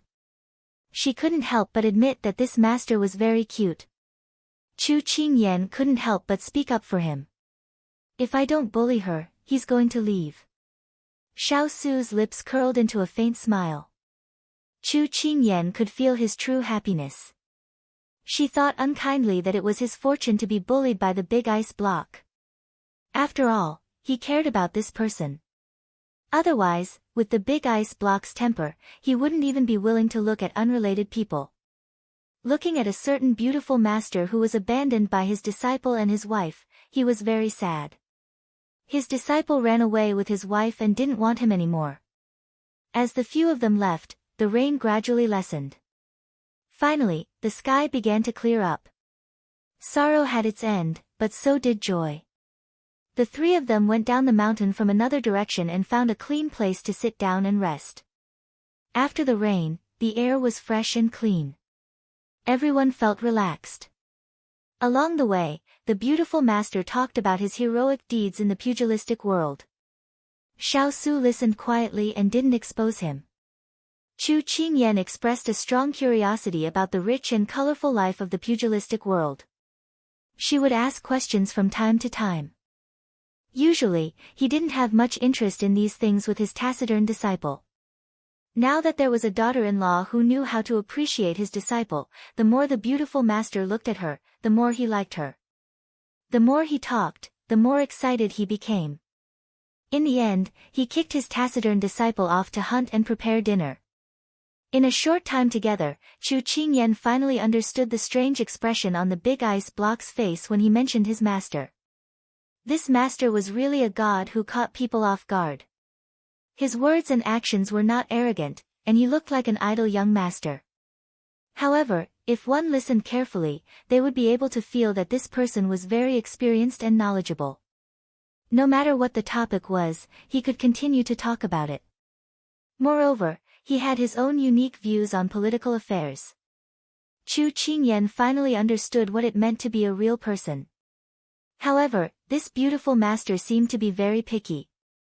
One moment, she said that the haystack here was uncomfortable for him, and the next moment, she said that the fire was not burning hot enough for him to feel cold. As soon as he sat down, she changed from her previous cheerful appearance and became very picky. If it were someone else, they would have already flipped out. However, Chu Qingyan really liked this master and felt that it was a junior's duty to respect the elders. She was tormented by him without complaint. The beautiful master crossed his legs and looked at the little girl busying herself. There was a satisfied light in his eyes. This taciturn disciple didn't drop the ball. He found him a one-in-a-million daughter-in-law. He immediately waved to her. Disciple's daughter-in-law, don't be busy. Come here. Chu Qingyan didn't know that her performance along the way had passed the master's assessment. She put down the firewood and walked over. Master, is there anything else to do? You're injured. Don't run around. What if you hurt your body? Girls should cherish themselves. The beautiful master waved his hand. Chu Qingyan was speechless. Who was the person who ordered her to do things just now? Come, come, my disciple's daughter-in-law. Let master take your pulse. The beautiful master called out to her. Okay. Chapter 955. Although she didn't know why her master suddenly wanted to take her pulse, she still obediently stretched out her hand. The beautiful master placed his fingers on her wrist and quietly felt it. Chu Qingyan was a bit bored and her gaze couldn't help but be attracted by that pair of delicate hands. This heaven-defying appearance and enviable skin, how did he maintain it? Just as Chu Qingyan was studying it, he had already retracted his hand. My internal injury is a bit serious. Adding on the fact that I didn't receive timely treatment, it has worsened. Chu Qingyan was stunned as she looked at her hand with some worry. At this time, a voice pierced through the air. Master, don't scare Ian. Chu Qingyan turned her head and saw a person slowly walking over with a few rabbits. She immediately stood up and went forward to help him. The beautiful master rubbed his chin and smiled. Su, isn't fun at all. Disciple's wife, although your injury is a bit serious, luckily the person who treated you has some skills and treated you very well. Next, you just need to properly cultivate the Heart Sutra that I gave you. When the time comes, you will definitely be able to cultivate your body and your skills will also improve. Work hard. When the time comes, I will bring you to the pugilistic world to play. Maybe when the time comes, you will take a fancy to some sex disciple and not want Su anymore. Xiao Su was helpless towards his master's blatant instigation, but he still had the heart to expose his master's words. Master, you've said so much in a roundabout way, it's just that you want Ian to cultivate that Heart Sutra. There's no harm in you saying it directly. Chu Qingyan blinked her eyes. Was he referring to the Heart Sutra that her master gave her today? The beautiful master's old face couldn't hold it in anymore as he angrily glared. Stinky brat, your wife's meridians are not bad and suitable for martial arts. If she can receive some guidance, although she can't reach your level, she will still be one of the best in the pugilistic world. You're actually so bad. Can't you let your master be a bit more tactful? Chu Qingyan was amused as she listened on the side. The beautiful master turned his head again and the expression on his face changed 180 degrees. He smiled and lovingly said, Disciple's wife, you have a lot of potential. You have to study diligently. Your master is hungry. Quickly roast the rabbits, your master is about to drool. Chu Qingyan felt that the beautiful master's emphasis was on the last sentence. The three of them walked for half a day and she was also a bit hungry. She began to prepare the game without saying anything. The seasoning powder that he had asked the earth spirit for before he left had also come in handy. Not long after, the meat roasted on the grills roasted on to emit a tempting fragrance. To the point, to the meat roasted by the meat's dripping oil zestas mouth a zest to the point. To the end of the roast to eat. Chu Qingyan could not help but smile when she saw this. Master, we can start eating soon, teat to looks to the point. By the time they started eating, the beautiful master had already devoured everything. He didn't have time to talk and was too hot to complain. He was eating with relish. Xiao Su broke off a leg from the meat and passed it to the person next to him. He also ate slowly. The beautiful master glanced at him. You have to eat like this to appreciate the deliciousness of the food. He took another big bite. In the firelight, Chu Qingyan saw a faint smile on the big ice cube's face. His gaze was fixed on the person eating heartily. She couldn't help but smile too. It wasn't easy to see the big ice cube reveal such a gentle expression. It would be even better if there was another pot of wine at this time. After the beautiful master was full, he leaned against a tree trunk and burped. He didn't pay attention to his manners at all and just did whatever was comfortable. Master, I have a winery in Jiangnan. If you don't mind, you can visit there. I'll get someone to send you wine. Chu Qingyan smiled. The beautiful master's eyes lit up. Really? Chu Qingyan didn't say anything and took out a jade pendant from her sleeve and handed it to him. As long as you see this jade pendant, the winery under my name will provide you with an unlimited amount of wine. This is Ian's filial piety to you. The big ice cube said that the Heart Sutra was a treasure that all martial artists wanted.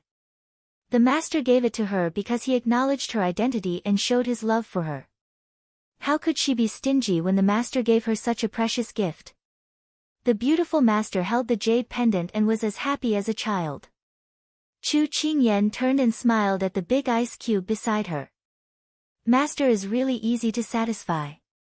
Xiao Su's mouth twitched. He didn't make any comments. Disciple's wife, I still have a few secret manuals that can be used as table legs. I'll get Su to send someone to get them later. In the future, if you have anything good to eat or fun to play with, remember to show your filial piety to your master. Otherwise, your master will be wandering alone in the mortal world. My only disciple is so cold-blooded and heartless. Your master is so pitiful. The beautiful master sobbed. Chu Qingyan hurriedly agreed. Sigh, he really is an old man who loves to act. Xiao Su looked at him pretending to wipe his eyes to gain the little fellow's sympathy. He expressed his disdain for such behavior. Gradually, night fell. Chu Qingyan's body was a little weak. After chatting for a while, she unknowingly fell asleep. Xiao Su took off his coat and draped it over her body. At this moment, the sloppy half-moon old man saw this scene and couldn't help but tease, "You're becoming more and more like a husband." His disciple remained silent. Half-moon old man felt a little bored. He chewed on a piece of grass and looked at the crescent moon above his head. He swung his legs and smiled faintly. Su, how many years have we been apart? Exactly 5 years. Xiao Su said without hesitation.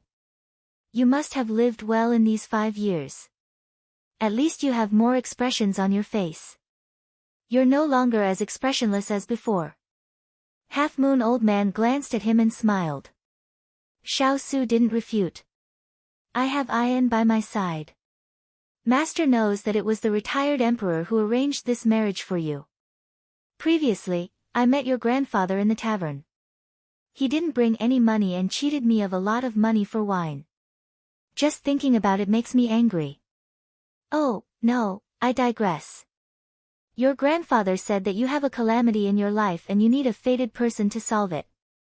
As long as this fated person stays by your side, you can turn misfortune into blessings. After thinking about it, he found this person. How could he tie her to your side? He slapped his head. Why don't you get engaged? Anyway, you lack a wife. She hasn't grown up yet. You can raise her and play with her. At the same time, you can also temper your temper. Half-moon old man laughed treacherously. Xiao Su didn't know that there was such a reason.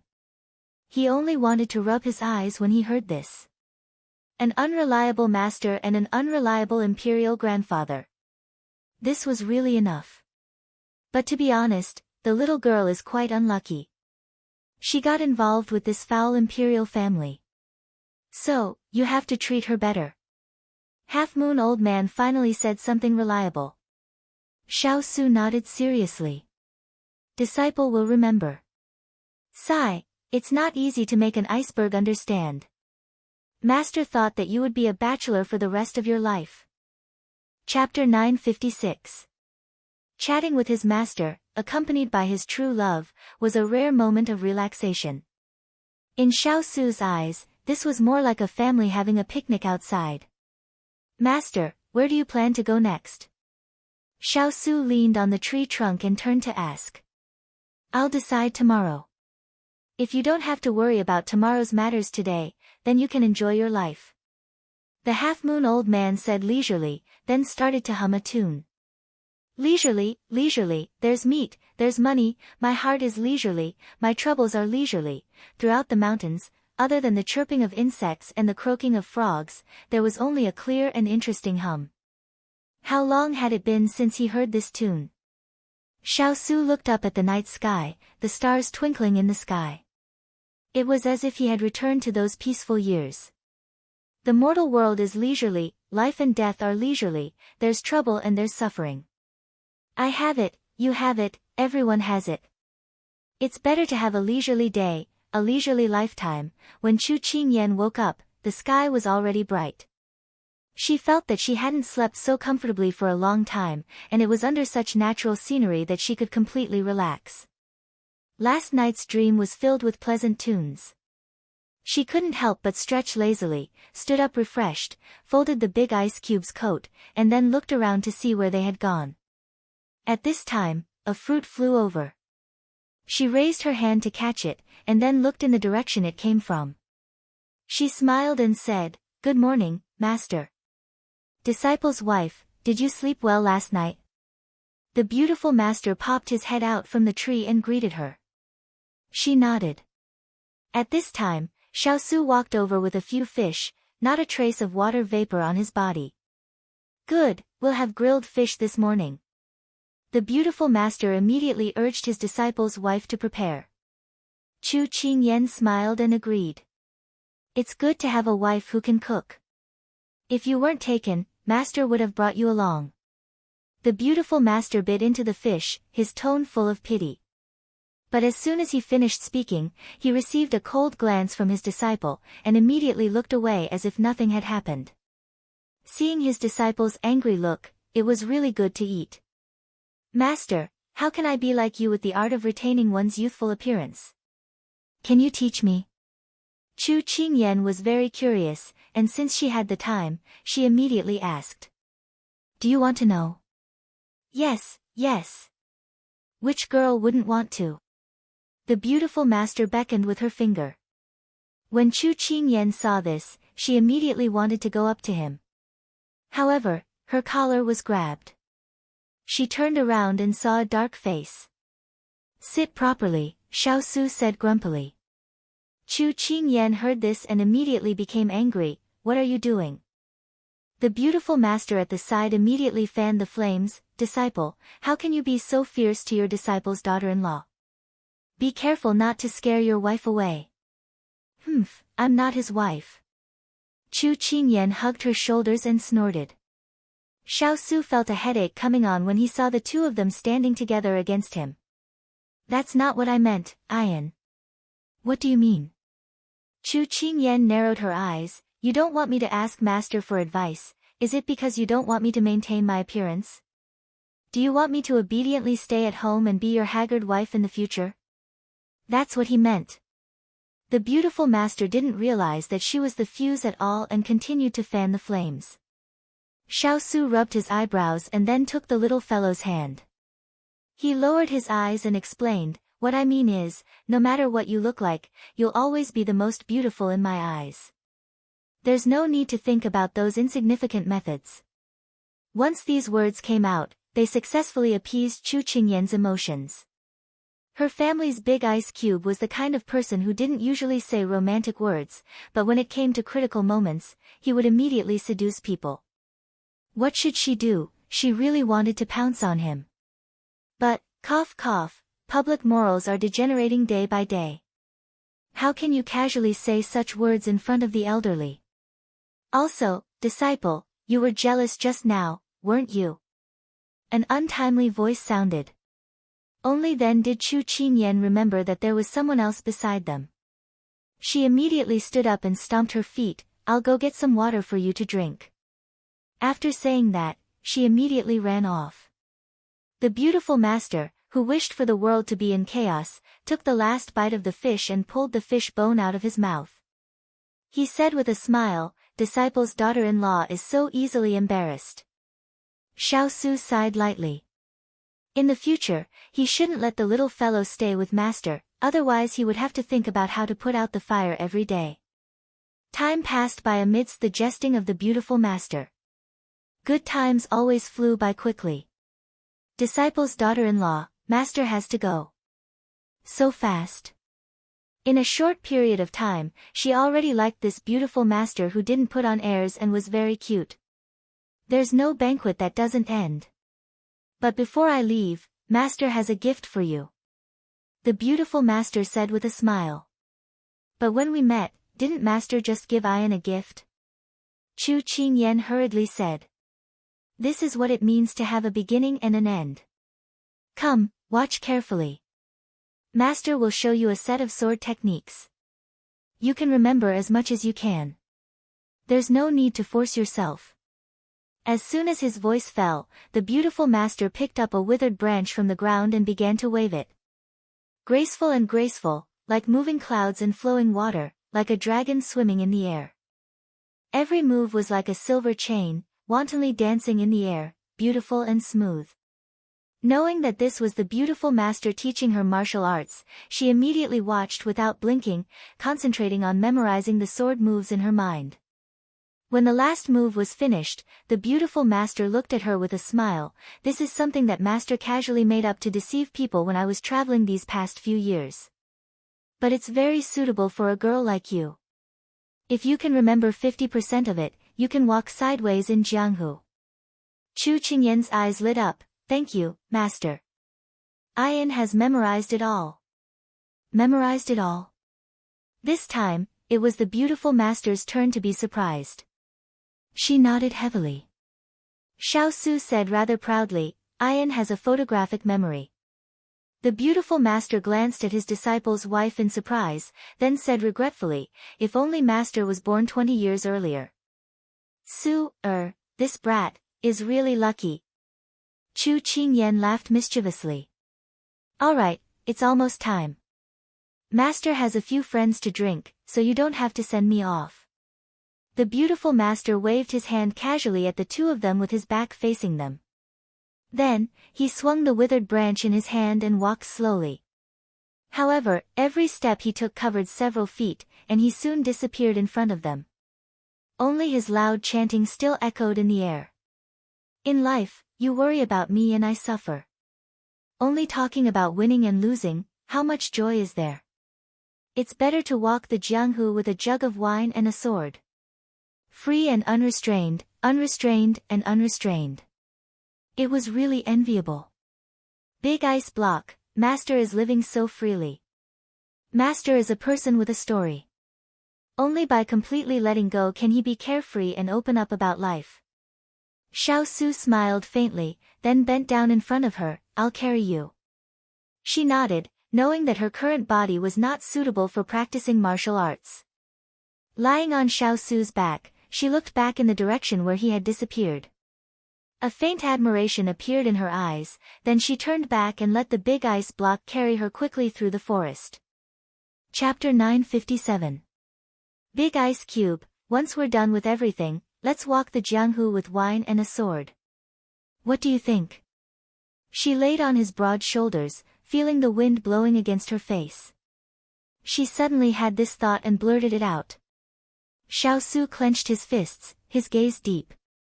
Although there was still a long way to go and it would be very difficult, he still wanted to give her this promise. All right. If you want to go to the end of the world, I'll go with you. If you want to go to the end of the world, I'll go with you. The world is vast. Wherever you are, that's where I'll settle down. She hugged his neck tightly and smiled contentedly. No one knows what the road ahead will be like, but with your promise now, I'm satisfied. Happiness is not the end. It's the scenery that we'll see together through the ups and downs of the road. When the two returned to the army, it was already evening. After eating some dry rations, Huling passed on a message. Master, Jean Xian sent a message saying that he hasn't found the place where Southern Song's rations are stored. Xiao Su nodded, the Prince of Nansong is very cautious. Tell him not to be too anxious and to be careful. Huling nodded and continued, the Southern Song army is indeed as Master said. They're biding their time and have sent out scouts to monitor our movements. Turan said from the side, the carrier pigeons we sent out have been intercepted by the Southern Song army. It seems that Pang Huang already believes that our rations have been burned. He's waiting for us to be forced into a dead end before launching an attack. Xiao Su smiled slightly, very good. Send people to pretend to be searching for rations and create an illusion for the Southern Song army. Yes, Master. The two obeyed. It was getting late. Everyone set up camp in the mountain forest. Some started fires, while others gathered firewood. Everything was done in an orderly manner. Qing Yanlua's illness had not fully recovered and she was coughing non-stop. At this time, other than the sound of patrolling and the chirping of insects, her voice was particularly clear in this quiet environment. Ethereal was grinding the medicinal powder when she heard the sound. Her brows furrowed tightly, and the pain in her eyes was so intense that it could not be dispersed. Chu Qingyan, who was looking into the distance, couldn't help but raise her eyebrows when she saw this scene.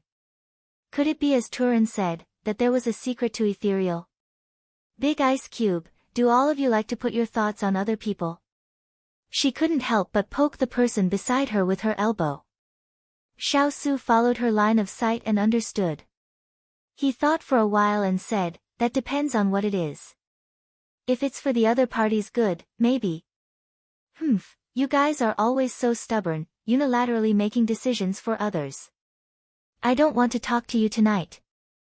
Chu Qingyan remembered how he sent her away that year and couldn't help but vent her anger. Xiao Su looked at the person walking away and couldn't help but sigh softly. His little fellow still couldn't forget this matter. What a headache.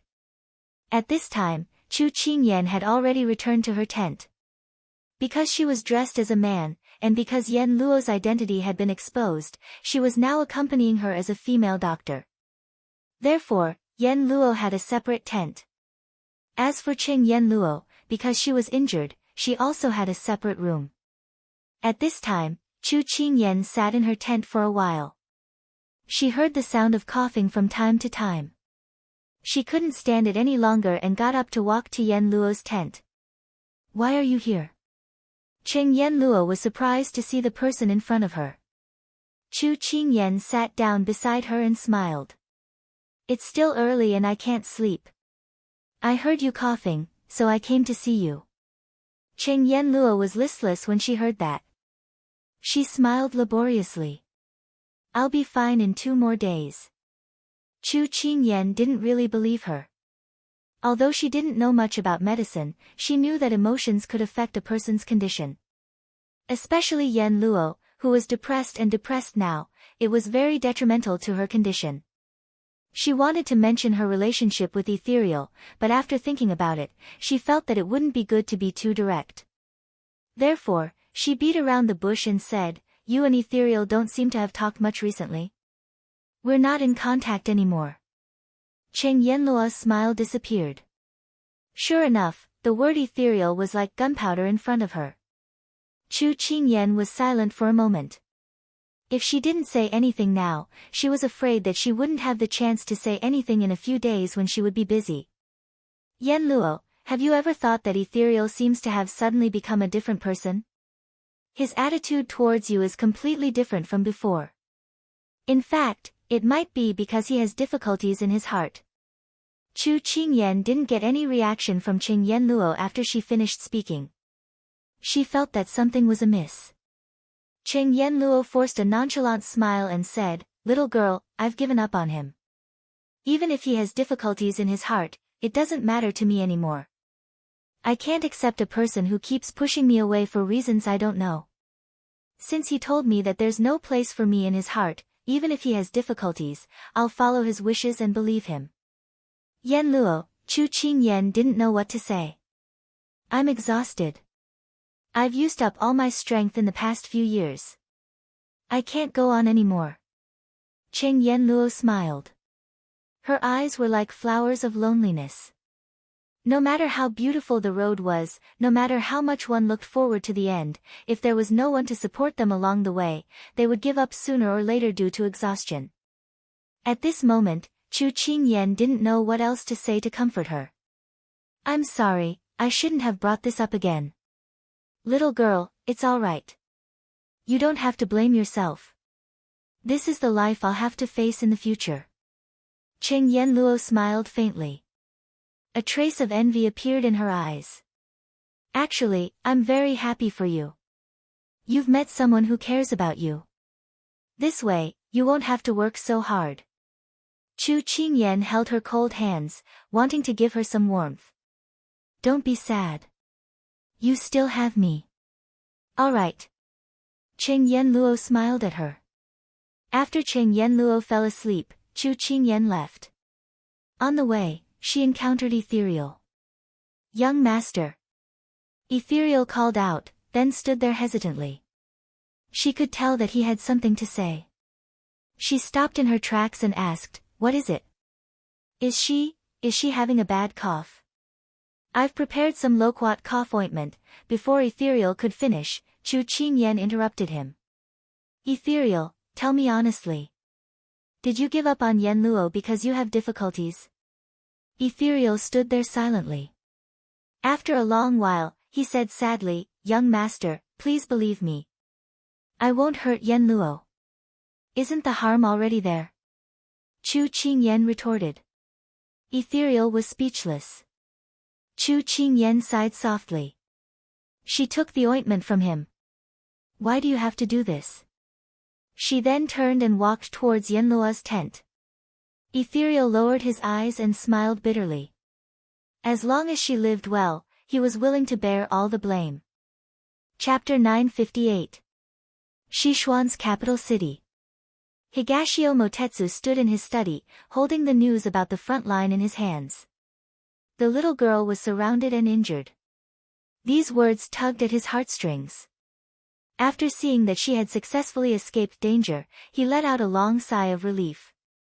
Then a question suddenly popped into his mind. He was thousands of miles away, but he couldn't bear to hear that she was injured. If he stood on the opposite side of her, how would he face it? If the little girl wasn't Xiao Su's woman, would it be easy for him to kill her? He clutched the letter in his hand tightly, a trace of confusion in his eyes. He had already decided on the outcome. Why was it that when he heard that she was injured, he began to waver? He had always done as he pleased. He rarely hesitated like this. Just then, someone knocked on the door. "Young palace master, the palace master is looking for you." Higashio Motetsu put away the expression on his face and returned to his usual frivolous self. "Tell him I'll be there soon."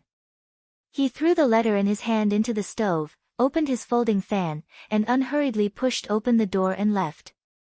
When he reached the hall, the palace master was already sitting at the head of the table, waiting for him. When he saw him enter, his brows furrowed slightly. "It's not easy to find you every time. I have to beg and beg to see you. You're getting more and more arrogant." Higashio Motetsu had just sat down when he heard his father's words. His lips curled into a mocking smile. "Father, it seems that every time you look for your son, it's for other people's business." The palace master's face stiffened, and then he flew into a rage out of humiliation. "What kind of attitude is this?" "My attitude is right there. It's up to you whether you want to see me or not." Higashio Motetsu stood up and turned to leave. "Stop right there." The palace master slammed the table. Higashio Motetsu turned to look at him. "Father, please remember that your son is amenable to persuasion, but not coercion." The Eastern Court Palace Lord's face darkened when he heard this, but he tried to suppress his anger. In the end, he sighed and said, "Don't always act like a hedgehog whenever you see me. I won't hurt you. Is that so?" Higashio Motetsu waved his folding fan, his smile full of ridicule. For the sake of the big picture, the palace master didn't want to bicker with him. Ignoring the sarcasm in his words, he asked, "How's the task I assigned to you?" Sure enough, every time he saw him, he had business. But he was used to it. Dongting Wangyu sat back in her chair and replied casually, "I've already found out that one of the ministers is colluding with the left prime minister. I plan to give him the evidence of the right prime minister's corruption over the years." I knew he had ulterior motives." "Have you dealt with him yet?" The Eastern Court Palace Master was slightly angered. "Why are you so agitated over other people's affairs?" "I've already taken care of the person in secret. The evidence in his hands will be delivered to you by the afternoon at the latest. Don't worry, I didn't leave any traces." Higashio Motetsu sneered. The palace master was angry again because of his tone, but he knew that his son was frivolous and had a bad temper. He couldn't help but swallow his anger. There were still many things he needed him to do in the future. He snorted and didn't dwell on the matter. "By the way, there's something I need you to investigate." He remembered what his junior sister had told him and brought it up. "What is it?" Higashio Motetsu's handsome face showed some impatience.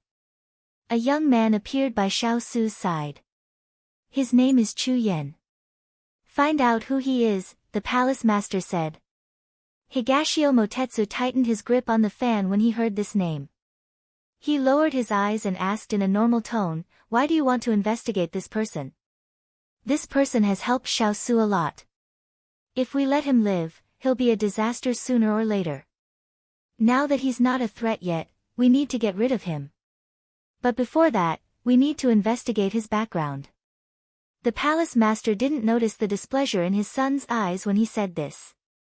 Higashio Motetsu waved his fan and said indifferently, "There's no need to investigate this person. I know him." "Oh. Tell me." The palace master was surprised. Higashio Motetsu sneered. He's just a third-rate kid. He's relying on his status as a distant relative of Xiao Su's fiancée, Chu Qingyan. He doesn't have any real skills, but he's good at gambling and eating. Then what about the rumors in the past few years?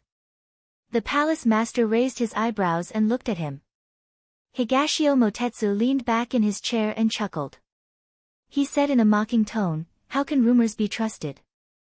They're just rumors spread by Xiao Su's people to curry favor with him. If you don't believe me, you can send a few people to Lianqing to investigate." Hearing this, the palace master believed him a little. "Since you say so, then it's true. Recently, you should pay more attention to Minister Zuo's movements. If there's any movement, send someone to inform father." Seeing that his father had given up on investigating the little girl's background, Higashio Motetsu also gave up on arguing with him. He agreed and turned to leave the room that made him uncomfortable. After leaving the room, Higashio Motetsu looked at the distant horizon with a worried expression. "Little girl, I can help you hide it now and ward off some disasters. But the longer you stay by Xiao Su's side, the more danger you'll face. When that time comes, what will you do? TSK, why are you so stupid? You like to squeeze wherever there's danger." At this moment, Chu Qingyan sneezed heavily. She rubbed her nose and heard Big Ice Cube's concerned voice. "Did you catch a cold last night?" Chu Qingyan put down her hand and shook her head. Pursing her lips, she said, "1 is thinking, 2 is scolding, and 3 is catching a cold. I hit 2 people just now. Someone must be talking behind my back." Xiao Su looked at her helplessly. At this moment, Wu Ling came in with a report. "Master, Jean Xian sent over some good news." When Chu Qingyan heard that it was about Jean Xian, she asked in surprise, "What good news?" "They've already found out where the Southern Blue Army hid their rations. It's in the Long Swamp Valley, and there are countless soldiers guarding it. Normally, when they need rations, they'll send people to secretly collect them." Hu Ling reported with a smile. Chu Qingyan clapped her hands and smiled, "Beautifully done." Xiao Su also smiled because of this news. He really didn't misjudge Jean Xian. In terms of investigation ability, Jean Xian wasn't below Hu Ling and Turan. He instructed, "Send someone to send a message to Jean Xian. If he needs more manpower, send a message back." Hu Ling acknowledged and continued, "Just now, the various generals have also sent a message back. Their men are already in position and covered. If there's any movement, they can immediately mobilize their troops." "Very good. Now that we don't have any worries, we just have to wait for the enemy to walk right into our trap." Xiao Su revealed a steely expression. Everything was ready except for the east wind. Chapter 959. On this day, dark clouds drifted over from the horizon, casting a gloomy atmosphere. The air was humid, stuffy, and a little dry and hot, making it hard to breathe. Chu Qingyan looked up and had a premonition that something was about to happen. At this moment, Cheng Yenluo coughed softly and approached her. "What are you thinking about?" "I'm calculating when the enemy will attack." Chu Qingyan supported her with a smile. Cheng Yenluo smiled. "They'll come sooner or later. Don't think too much. By the way, why haven't I seen your pets for the past 2 days?" Chu Qingyan looked around. "They've gone to send off their companions. They should be back soon." Cheng Yenluo didn't quite understand. "What's going on? Don't we have a better chance of winning with the eagles and wolves?" She had seen them attack before. Because they were birds and beasts, the usual methods humans used to deal with them were useless against them. Coupled with their ferocious size, humans were no match for them. If the little girl and the others used them well, these eagles and wolves would become an invincible divine weapon. Chu Qingyan's lips curled up slightly as she explained. Big Ice Cube said that the eagle wolf listens to a person's orders, which is very rare in this area. So, in order not to attract too much attention and attract trouble, it's best not to let them appear in front of too many people. Furthermore, this is a war between humans after all. I don't really want to get them involved." Chu Qingyan said the last sentence very sincerely. She understood the little girl's thoughts. She couldn't help but reach out and pat the back of Chu Qingyan's hand. Those who are benevolent will be blessed by the heavens. Chu Qingyan smiled at her. At this moment, eagle cries and wolf howls came from afar.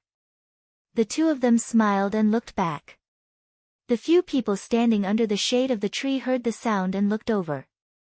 They saw a few waist-high snow wolves pouncing on the red-clothed youth. A giant eagle stood by the side, humming disdainfully. In short, it was smiling happily. No one would have thought that the few animals that young master adopted back then would bring such a huge surprise. If I can participate in the battle between the two armies, how powerful would that be? Hualing clicked his tongue and sighed with emotion. Turan gave him a chestnut and said when he was feeling indignant, Master has his reasons for doing this. If you have the leisure to chat here, why don't you go down and do more work? Hualing snorted, you talk too much. Xiao Su didn't pay attention to his subordinate's argument. His gaze was fixed on the person who was laughing heartily. His gaze was soft. He knew that the presence of the eagles and wolves would hasten the victory of the war, but he did not want to do so. Because of the appearance of the eagle and wolf packs, during this time, Shui Ling had sent news that many people in the capital were eager to investigate the little fellow's identity. If he knew that she had such an ability, it would only bring him more harm than good. He absolutely couldn't allow the little fellow to be exposed to the wind and waves. He would rather spend more effort than let anything happen to her.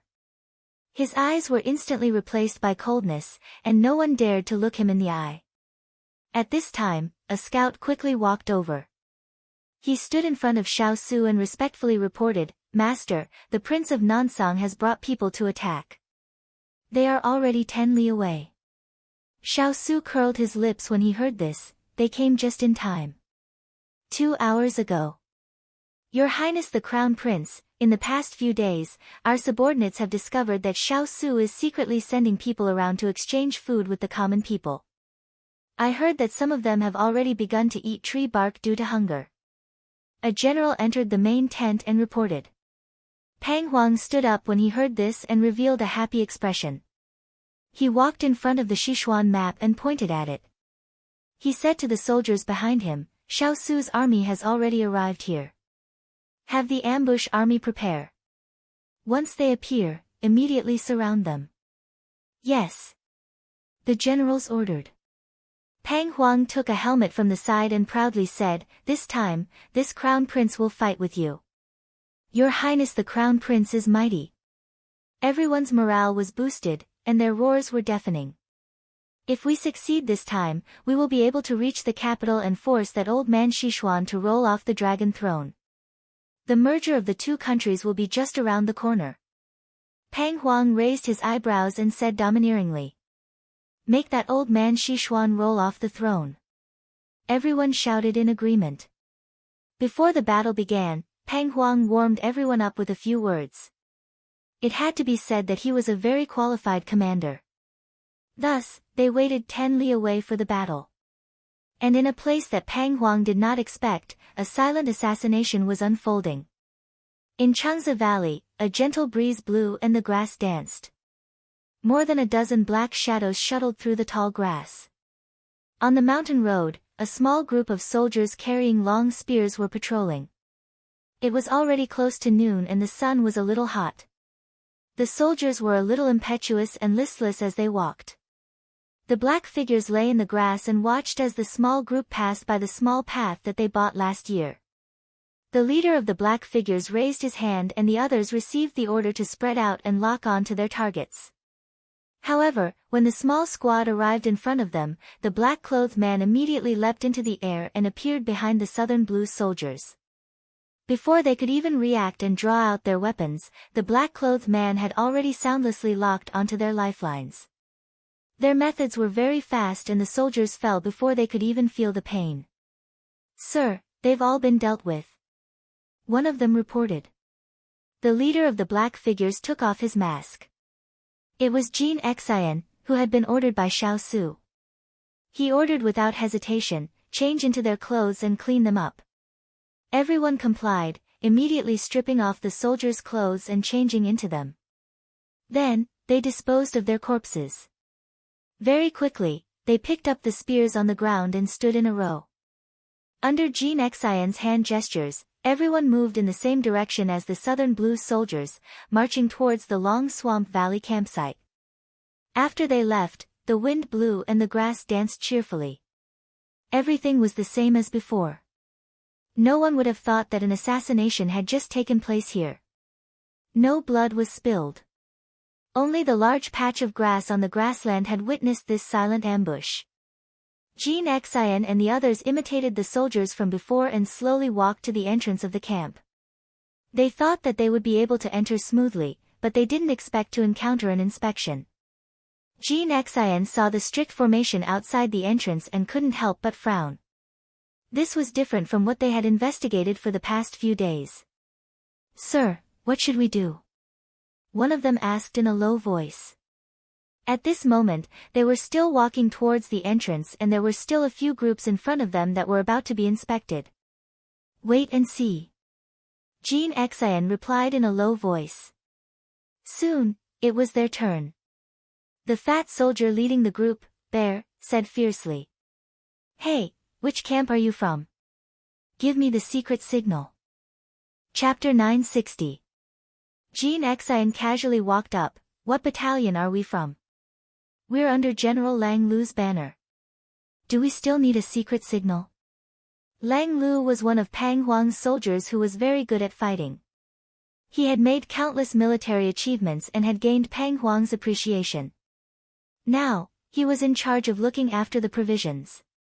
However, there were some soldiers in the Southern Blue Army who came from other princes' factions. In order to show his generosity, Pang Huang sent some soldiers he didn't like to work with Lang Lu.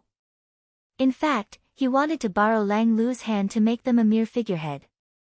Just now, there were two teams that didn't belong to Lang Lu's banner, so they were maliciously made difficult for by the fat soldier. On the contrary, Lang Lu's team went in without a hitch. Therefore, Jean Xian guessed that the fat soldier was sent by Lang Lu to make things difficult for those soldiers. Therefore, he pretended to be a rascal and probed. Sure enough, the fat soldier immediately waved his hand. All right, go in."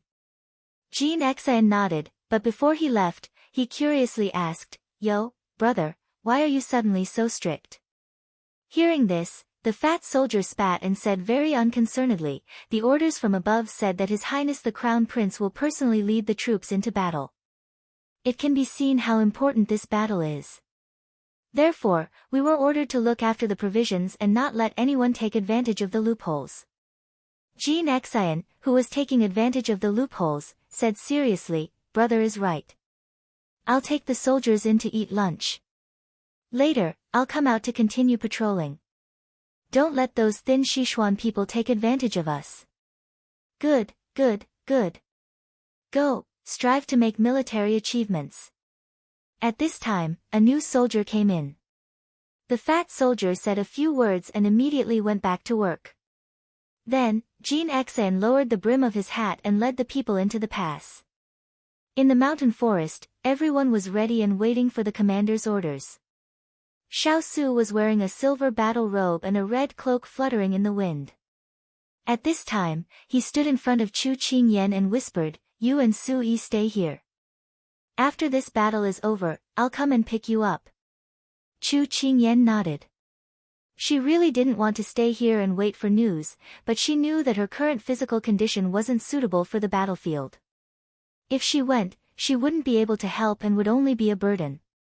So she made up her mind to recuperate as soon as possible. She watched the back of the big ice cube as it left. The cavalrymen and infantrymen quickly followed. The long road stretched as far as the eye could see. She clasped her hands in front of her chest and prayed for the big ice cube's safe return. Bai Yutang and the others looked at the crowd and howled into the sky. "Come back soon."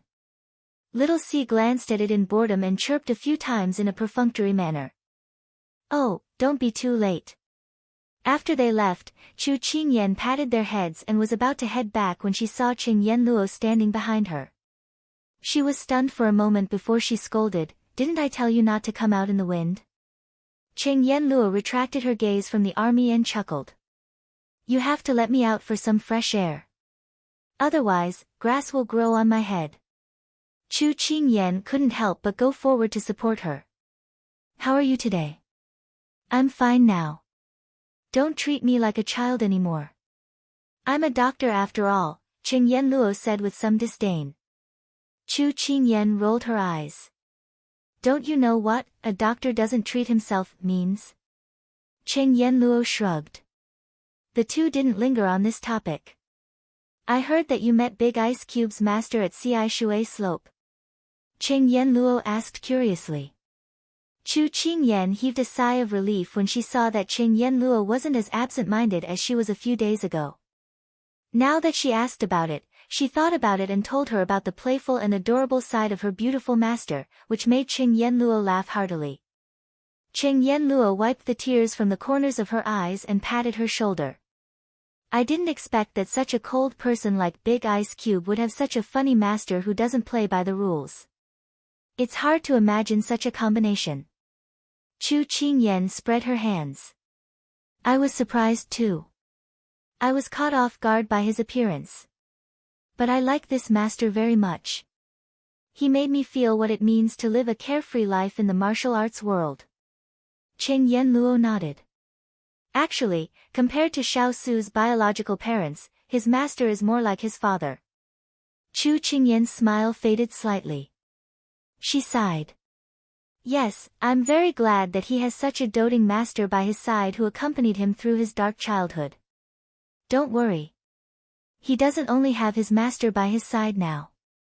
He also has you, his mother-in-law, and all the companions who have gone through life and death with him. Of course, there will be some flaws in life, but the flaws won't obscure the jade. Cheng Yenluo had always known that the little girl was very concerned about this matter. She couldn't help but remind her when she happened to mention it. Chu Qingyan smiled brightly when she heard this. I know. Thank you, Yenluo. Do you still need to be so polite to me? Cheng Yenluo glared at her impatiently. Chu Qingyan chuckled. Then, she felt that something was wrong. She asked, why are you suddenly saying these things to me? It doesn't seem like you. She had been with Cheng Yenluo for a long time and had always been used to her sarcastic teasing. She rarely saw her speak in such a serious manner. She couldn't help but feel a little puzzled. Cheng Yenluo raised a hand to touch her forehead. You found out so easily. Alright, I do have something to tell you. Chu Qingyan looked at her with an, I knew it, expression. Cheng Yenluo smiled faintly and said, little girl, I'm going back to the medical center. I'm afraid I won't be able to help you with the business in Jiangnan in the future. But to be honest, I haven't done anything for you. Chu Qingyan was a little shocked when she heard this. I know that you want to go back to the medical center. Why did you suddenly appear and not care about the business? Didn't you say that making money was your lifelong dream? That was a lie. Didn't I still have high hopes for Murongju at that time?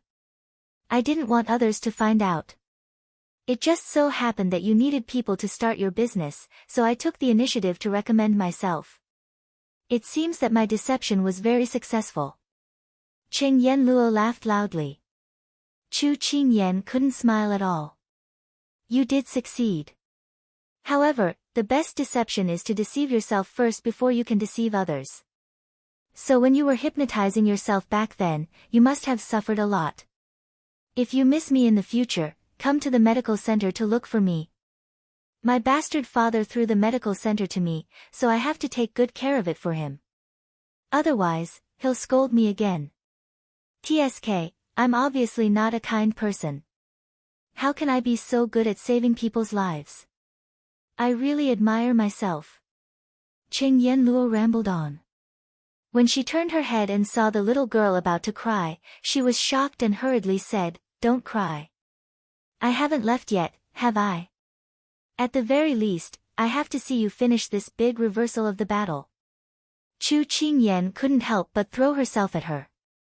Her heart ached, but she couldn't say anything. Cheng Yenluo caught her in a flurry.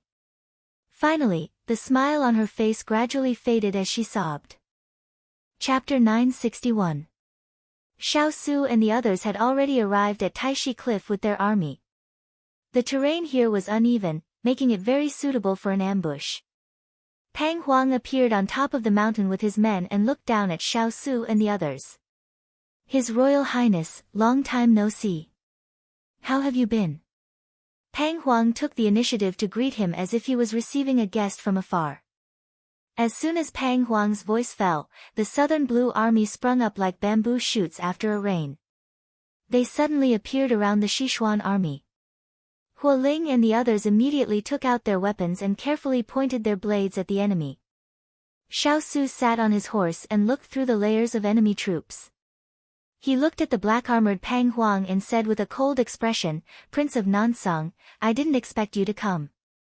This is to show my respect to your highness. After all, you are the Sichuan war god that every country is afraid of. This prince was afraid that my subordinates would neglect you, so I personally came out to welcome you." Pang Huang smiled and said it in a dignified manner. It was as if he could turn black into white. Xiao Su also said indifferently, "I am indebted to your highness for thinking so highly of me. His Royal Highness, this prince has long admired you. I wonder if you can honor us with your presence in our tent?" Pang Huang asked in a very sincere tone. "Your highness is too polite." Xiao Su's tone was indifferent. "Is his Royal Highness looking down on us for being too small? Speaking of which, you only brought 20,000 men, and we have at least twice as many men. If we compare, it seems like our territory is a bit bigger." Pang Huang said with a fake smile. "Many thanks for your highness' hospitality.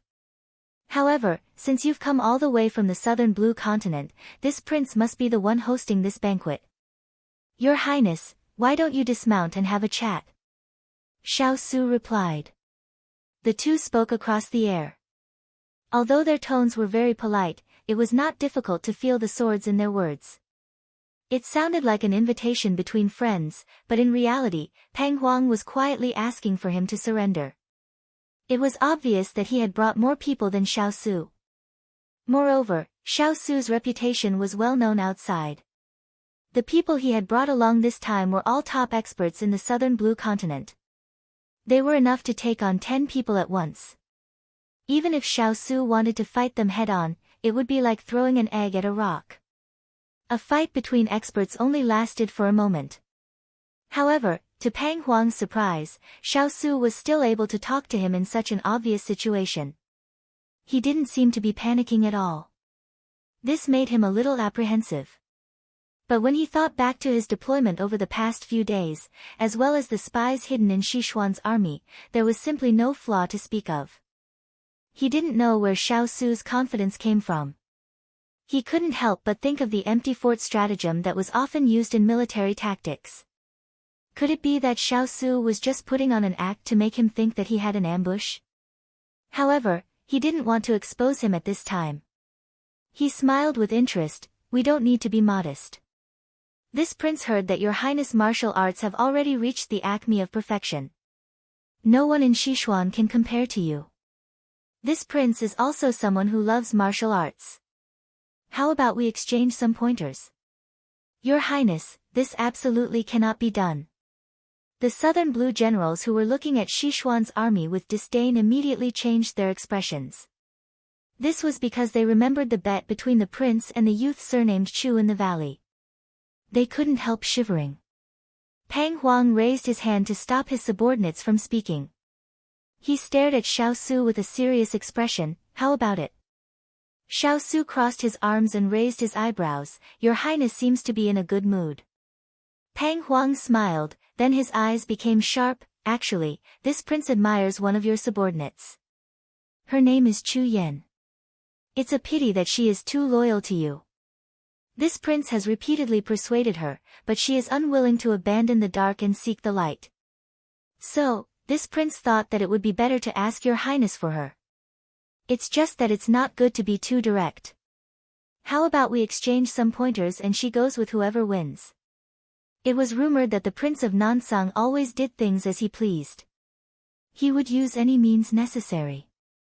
Today, it could be said that he had experienced his style of doing things. However, Pang Huang couldn't ask anyone else, but he actually wanted to ask for Xiao Su's treasure. This made Xiao Su want to kill him. Xiao Su gestured to the people beside him. Then, he rode his horse forward a few steps. The Southern Sung soldiers in front of him couldn't help retreating because of this cold killing intent. Xiao Su's action was undoubtedly a response to the challenge. Pang Huang's face rippled with a smile as he took the broadsword from his subordinate's hand. Then, he leaped onto the soldier's shoulder and flipped in the air, sending the broadsword directly towards Xiao Su. At this time, Xiao Su flew up and unsheathed the flexible sword at his waist. In an instant, he released an imposing aura. After his broadsword missed, he immediately raised it vertically. Xiao Su was flying down, and the two people's weapons clashed in midair. A bright light suddenly flashed from where the two people clashed, dazzling the eyes of the onlookers. The two of them didn't wait for the crowd to react as they exchanged several moves. Black like a flood dragon, silver like a white light. The two figures were entangled in midair, unable to separate from each other. This was a rare confrontation between experts. The crowd couldn't take their eyes off of it. The two palms separated and the fierce battle came to a temporary stop. Pang Huang had always been very confident in his own martial arts.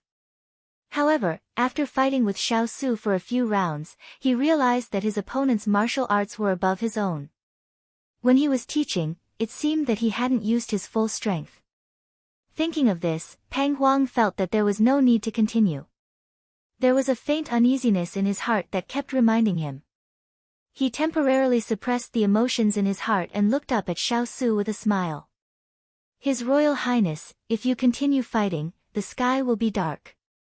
This crown prince remembers a saying, the winner is king and the loser is a bandit. The situation is clear and you don't seem to have a choice. If you can dismount from your horse and surrender, then this crown prince will spare your army's lives. After these words were spoken, the soldiers behind Pang Huang waved their weapons and cheered. On the other hand, Xiao Su's people were very calm. Apart from being on guard against the Southern Sung soldiers, they didn't show any signs of fear. This made Pang Huang, who had the upper hand, feel a little less proud. Xiao Su's eyes were like torches as he looked at Pang Huang. His expression was as if he was in control of everything. Your Highness, are you sure that your side has more people and my side has less people? Is it not? Pang Huang frowned as the uneasiness in his heart increased. Xiao Su had one hand behind his back and the other holding his sword. Seeing Pang Huang's suspicious expression, he didn't explain and directly told him with his actions. He raised his hand and the dozen soldiers behind him suddenly waved their flags. The Southern Sung soldiers didn't know what was going on. Shouts came from all directions and echoed in the cliffs. The Southern Sung army's expression changed. Pang Huang clenched the large blade in his hand and turned his head to look around. He saw that Sichuan's army had suddenly emerged from the terraced cliffs not far away. Originally, they had surrounded Sichuan's army. However, the situation had suddenly changed. They were now sandwiched between Xiao Su and Sichuan's army, unable to move. Chapter 962. Looking around, the entire mountain was filled with Sichuan soldiers. Moreover, there were so many of them that Pang Huang was stunned. What was going on here? While he was confused, a group of soldiers suddenly rushed over from the side. They were covered in blood and were in a sorry state. It was clear that they had just experienced a life-and-death battle. A soldier behind Pang Huang recognized these people and said in surprise, "Isn't this General Lang Lu's deployment? Why are they here?" Lang Lu. Pang Huang immediately angrily looked at them. "Shouldn't you be guarding the provisions in Long Marsh Valley right now?" These soldiers all knelt on the ground and cried out with a mournful expression, "Your Highness, we are indeed General Lang Lu's subordinates. 4 hours ago, someone pretended to be one of us and infiltrated the valley. They opened the gate when the guards weren't paying attention and let people in. There were many people and they tried to steal from us. Everything happened too suddenly and we didn't have time to resist before we were completely defeated. In the end, General Lang Lu was killed and Long Marsh Valley was taken over. We escaped from death and immediately came to report the sudden appearance of the Sichuan army, the death of his favorite general, and the theft of his provisions. This series of events happened one after another like dark clouds hanging over Pang Huang's head. He was first shocked, then he understood, and finally he was angry. His eyes swept over Xiao Su, his eyes sharp. Xiao Su, was this all part of your plan? His words were questioning, but his tone was certain. Xiao Su did not deny it. Prince of Nansong, you have set up so many schemes, now you should have a taste of being schemed against. Pang Huang gave a cold laugh, so your provisions were not burned at all. Everything was just a diversion. That's right. Xiao Su admitted. Your goal is to steal my provisions and trap this prince? Pang Huang faintly felt that it was not that simple. Xiao Su lightly said, this is only a part of the plan. Pang Huang was stunned, what?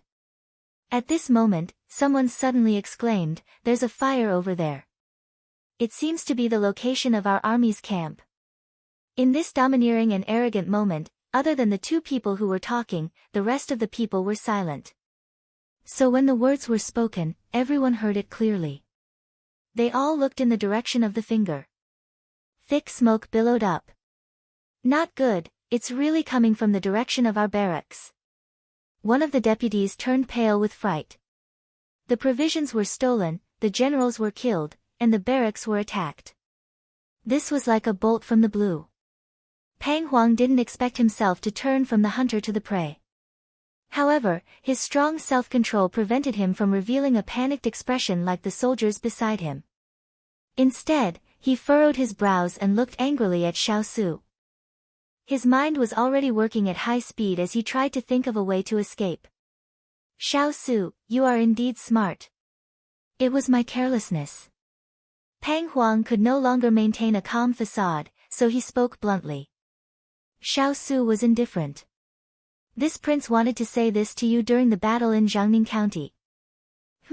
Then what are you going to do now? Pang Huang asked. There are two paths. 1. You put down your weapons and surrender. 2. We will beat you until you surrender. Different paths lead to the same destination. This prince believes that the crown prince will make the best choice. Xiao Su raised his chin, his killing intent rising. Surrender?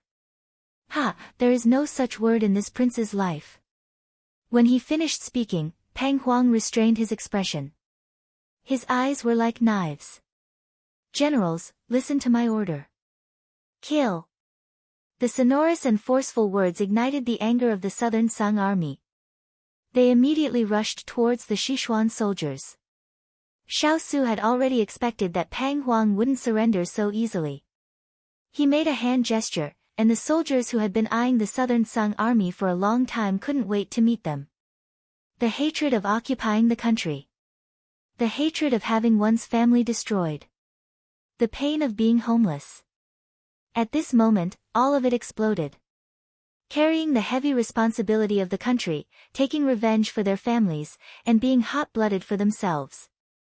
Sichuan soldiers harbored 1,000 words of hatred and bitterness. They turned it into swords in their hands, and unstoppably rushed towards the southern Song army. Who told you to destroy my country? Who told you to kill my friends and family? Who told you to harm me to this extent? There was no enmity between us, but because of your selfish desires, you harmed others and yourself. We will never forgive you. Waves of killing and a sea of blood surged. Sichuan's army was besieged from both inside and outside. They only had twice the manpower of the southern Song army, but the situation was quickly turning one-sided. Pang Huang watched as his side retreated step by step. They didn't have the strength to fight back, and he was full of doubts. Soon after, he thought of the reason. Just now, they were already surrounded by Sichuan's army. How did Lang Lu's subordinates get in? There was only one reason. Xiao Su deliberately let them in. It was to let them know that their provisions had been stolen. His goal was to disturb the morale of the army, and then let their main camp be attacked. This was the second strategy to attack the morale of the army. He couldn't help but look at Xiao Su. This person wasn't only good at scheming, he was also good at reading people's minds. Every move he made hit the weakest part of the human heart. If the morale of the army was unstable, then no matter how strong the soldiers were, they would all be defeated. No wonder Imperial Father warned him to be careful of Xiao Su before he led the army. The previous few times he won, it was only because there were spies in the army. Otherwise, it would have been very difficult for him to scheme against him. At this moment, a pair of black boots appeared in his vision. He couldn't help but slowly raise his head, only to see Xiao Su standing in front of him with a sword in hand. He chuckled. Even though he was in a dangerous situation, he still had the calm demeanor of a country's crown prince. His Royal Highness, could it be that he's still thinking about the bet from before? Xiao Su lightly pulled the corner of his mouth, his eyes indifferent. That's not it. Chu Yen isn't a commodity that can be casually used as a wager. If you want to recruit talents, courtesy is the most important thing. So on this point, you've lost. Pang Huang's expression became very ugly. He was a person who valued and treated talents with courtesy. Therefore, he had many aides in the Southern Sung army. Now, with just one sentence from Xiao Su, he had rejected all his efforts in the past. Is that so? Then why were you willing to accept when this crown prince made the bet? In fact, in your heart, Chu Yen is only a chess piece in your hand. Now, it's just an excuse for you to attack this crown prince.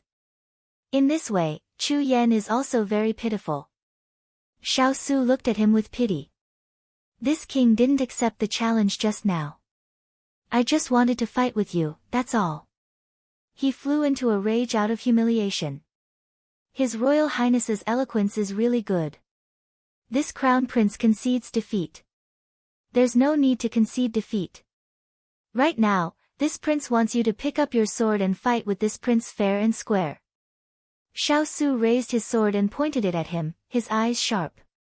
Pang Huang felt that Xiao Su still chose to fight him alone in this kind of situation. There seemed to be something wrong. Xiao Su, this isn't your style. Xiao Su didn't say anything and attacked first. Pang Huang immediately raised his sword to block. This prince wants to settle the debt of you injuring Chu Yen. Xiao Su's voice was as cold as ice. Pang Huang was shocked. Chapter 963. Just as the battle in the valley was getting intense, the Southern Blue Army had already been surrounded.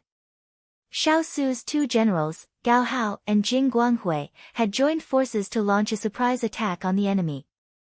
Although there wasn't much difference in manpower, there was a huge difference between taking the initiative to attack and passively defending. Furthermore, Gao Hao and the others had used fire as a surprise attack, leaving the enemy with no way to resist. They could only passively take a beating. Gao Hao and Jing Guanghui sat on horseback and commanded the battle. When they saw the enemy fleeing below, they felt the depression that had been building up in their chests for the past 6 months finally being released. Gao Hao stroked his beard and lamented to Jing Guanghui, for the past 6 months, we've been beaten by the Southern Blue Army to the point where we couldn't fight back at all. We've suffered heavy losses, and I've often been unable to sleep at night. Sometimes, I would dream of the days when we followed His Highness. We've never been so sullen. We've always been the ones winning. We've always been beaten up like dogs. Jing Guanghui was also touched. He helplessly said, when the fourth prince took over the army, I had a premonition that the fourth prince had never led an army before. He was simply blindly commanding. Even if he had some ability, in front of a powerful opponent like the Prince of Nansong, he could only be beaten up. Gao Hao nodded repeatedly, then rejoiced. Fortunately, His Highness returned in time and saved the situation. Otherwise, our mountains and rivers would have been trampled by the Southern Blue Army. His Highness is brave and skillful in battle. He's a rare talent. I really don't know what His Majesty is thinking. Why would he treat His Highness like this? For so many years, many of our brothers have been suppressed. I've long been suppressing anger. Now that His Highness has regained control of the army, I really hope that he can lead us again. The army can't do without His Highness, and the Sichuan can't do without His Highness. Jing Guanghui's face was full of hope. I hope so.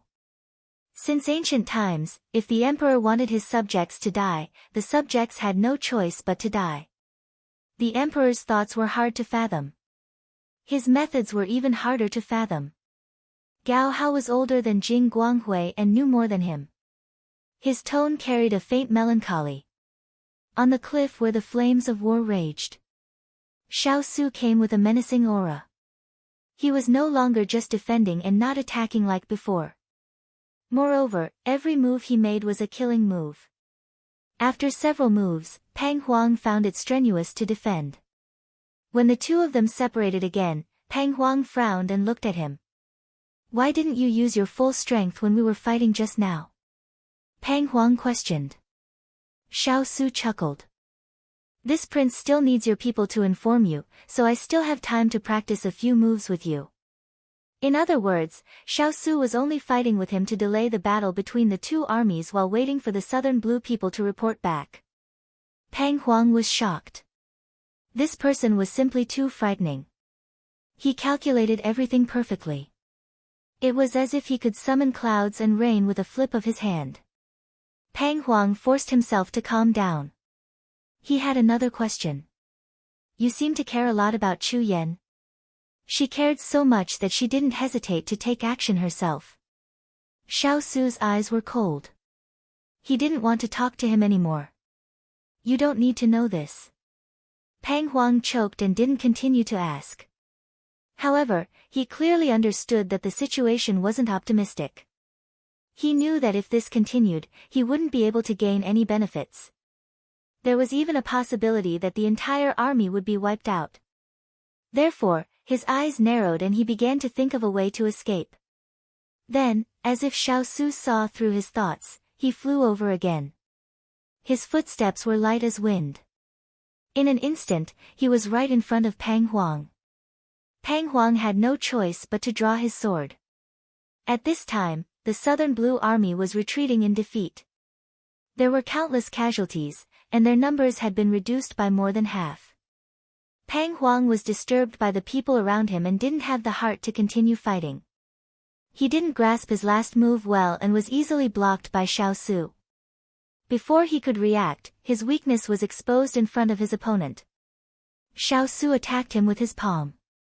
Pang Huang couldn't dodge in time and could only lean to the side to avoid being hit. However, the full force of the palm landed heavily on his chest, causing him to spit out a mouthful of blood. His entire body was like a kite with a broken string as he flew out.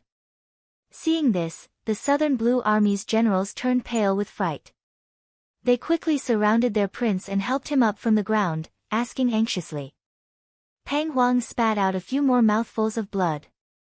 He struggled to raise his hand to wipe the blood from the corner of his mouth.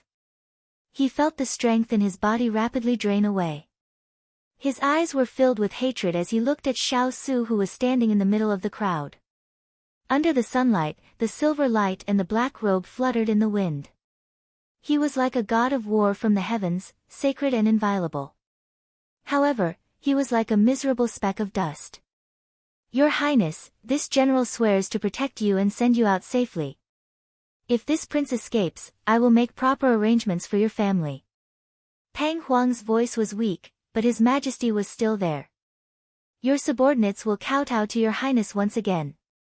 As soon as the words fell, one of the generals immediately gathered soldiers to block in front of them. They had the other small groups send Pang Huang out while they guarded the surroundings. Xiao Su saw that the southern blue army was blocking in front of him, so he no longer fought Pang Huang alone. He ordered Huoling to lead people to intercept them. These people had already disregarded life and death and could be said to be undying death soldiers. They were ruthless and decisive. Even if there were several times more Sichuan soldiers, it would still be difficult to gain an advantage in front of them. Bit by bit, they were forced to the end of the encirclement. As for the soldiers protecting Pang Huang, they were like a snowball. From the beginning, they were gathered together and gradually grew stronger. In the end, they were chased by the Sichuan soldiers and slowly became smaller and smaller. Smoke filled the air and shouts of killing filled the air. After exhausting the lives of many soldiers, they finally broke through the encirclement. Pang Huang passed through the inseparable crowd and swept his gaze over his subordinates who had died on the battlefield. His cold gaze fell on the aloof Xiao Su, who was sitting on the back of a horse, his clothes not stained with blood. Xiao Su, I swear in the name of the Prince of Nansong, Pang Huang, that as long as I am alive, I will fight you to the death. After taking one last look, Pang Huang withdrew his gaze and coldly ordered, let's go. Huo Ling saw that Pang Huang had broken out of the encirclement and immediately turned to ask, Master, should your subordinates lead people to chase after them? No need, don't chase after a cornered enemy. Xiao Su knew that the people beside Pang Huang were the secret guards that he had personally trained. Their martial arts were not below the fierce cavalry. Now that they had killed to protect their master, if he sent people to chase after them, the gains would not make up for the losses. His palm strike just now had almost taken away half of Pang Huang's life. If he did not receive timely treatment, he would not have long to live. Thus, he turned around and commanded the battlefield. Without their commander, the morale of the soldiers was slack. The Southern Sung army was defeated like a landslide and was quickly subdued by Xiao Su. Xiao Su ordered people to clean up the battlefield. After half an hour, Fang Lu came to report, Your Highness, our army lost 3,000 men and 4,000 were injured. As for the 3,000 captives, other than those who escaped, the rest died on the battlefield. This time, the number of casualties was the least. He still had to wait for information about the attack on the Southern Sung army camp. Very good. Withdraw the troops and return. Chapter 964. The Sichuan army had not won a single battle in such a long time. Now, they could finally hold their heads high and march forward in high spirits. Although after Xiao Su regained control of the three armies, the soldiers of Xixian had regained some morale from their defeats, but what really gave them confidence was that they had turned the tables around. Now, their morale was really different. Xiao Su was affected by everyone's mood, and the corners of his mouth couldn't help but rise. At this time, reports of victory came in one after another. Jin Xian not only seized all of the Southern Sung's frontline provisions, but also captured many Southern Sung soldiers. Gao Hao and Jing Guanghui not only beat the Southern Sung army to a pulp, but also rescued the soldiers captured by the Southern Sung army. In this battle, the firewood under the cauldron was removed. It was simply a beautiful fight. Therefore, standing in the camp, Chu Qingyan and the others returned to the high-spirited army, as well as the peerless silver-clothed war god in the crowd. Chu Qingyan guessed the result when she saw that everyone was beaming with joy despite their injuries. Although she wanted to fly into his arms, she didn't forget the occasion. She resisted the impulse and welcomed him with a smile. There were many people left in the camp, but Xiao Su saw a red-clothed person behind the crowd at a glance. As the commander, he couldn't leave at will. When he came back, he was surrounded by soldiers. He couldn't immediately go to her side, so he could only pass a reassuring smile across the crowd, telling her that he was all right. Chu Qingyan also smiled at him across the crowd. Suddenly, at this moment, she finally understood the feeling of missing An Hongdo to the bone. She didn't know what kind of feeling it was. He was clearly close at hand, but she already missed him to the extreme. Love can make people selfish, but it can also make people learn to be patient. Chu Qingyan stared at the person who was surrounded by stars, and a kind of pride grew in her heart. This was the person she adored. He was indomitable, he was peerless, and most importantly, he loved her equally. Cheng Yanluo stood beside her and looked at her. Ever since Xiao Su appeared, her eyes could no longer contain anyone else. Her eyes were filled with envy. The happiest thing in life was to meet someone in the vast sea of people. The one who knew each other was the one who fell in love with each other in the end. She found him, but he didn't last until the end. The corners of her mouth curled up as she placed a hand on the little fellow's shoulder. She chuckled softly and said, little girl, your future husband is a peerless hero." Chu Qingyan could not help but blush. Although she was shy, she still nodded and firmly admitted, "Yes, he is a hero, my hero." In the past, when she watched Stephen Chow's movies, there was a scene where the female lead believed that an unparalleled hero would come to pick her up on a rainbow cloud. At that time, she only smiled and did not take it seriously. In her world, this kind of love did not exist. However, in this place, she experienced what it was like to be filled with happiness, and what it felt like to have a strong arm that she could rely on. Cheng Yenluo smiled gently. "So, little girl, you must grasp the happiness in your hands and live happily ever after." Chu Qingyan nodded heavily. "I will, Yenluo." "You will too. Please believe in me." Cheng Yenluo was slightly stunned. Could she still have happiness? She did not know the answer to this question. She wanted to brush it off, but when she looked into the pair of clear eyes in front of her, she nodded. Okay. She decided to comfort her for the time being. After waiting for a while, Chu Qingyan realized that Big Ice Cube was still not free. Chu Qingyan thought for a while and decided to go back. She thought that after such an intense battle, Big Ice Cube must be feeling very uncomfortable. Therefore, she decided to do what she could. When she finished boiling water in the tent, she heard the sound of unhurried footsteps. She was very familiar with these footsteps. She turned around abruptly and saw the person standing inside the tent. He had broad shoulders and a lean waist. Dressed in a silver battle robe, he was tall and slender. He was like a ray of white light that descended from the sky. She was simply dazzled. The two of them stood 6 to 7 steps away from each other. Neither of them spoke. They had not seen each other for a day, but it felt like 3 autumns. "What? Don't you recognize me?" Xiao Su was the first to speak. There was a smile in his voice. Hearing this familiar voice and seeing that the person was standing in front of her, Chu Qingyan's eyes started to heat up. She couldn't help but raise her hand to wipe her eyes. She smiled as tears flowed down her cheeks. "Even if you are in disguise or old, I can still recognize you." "What's wrong? Did you not close the curtain properly and let the sand in?" Xiao Su felt wronged. He felt that it was impressive that the sand could enter her eyes. Finally, he smiled and opened his arms. He looked at her affectionately. "Come here." Chu Qingyan was still immersed in the thought of crying in front of the big ice block. He would definitely look down on her. When she heard him suddenly speak, she did not react in time. Her face was blank. "What?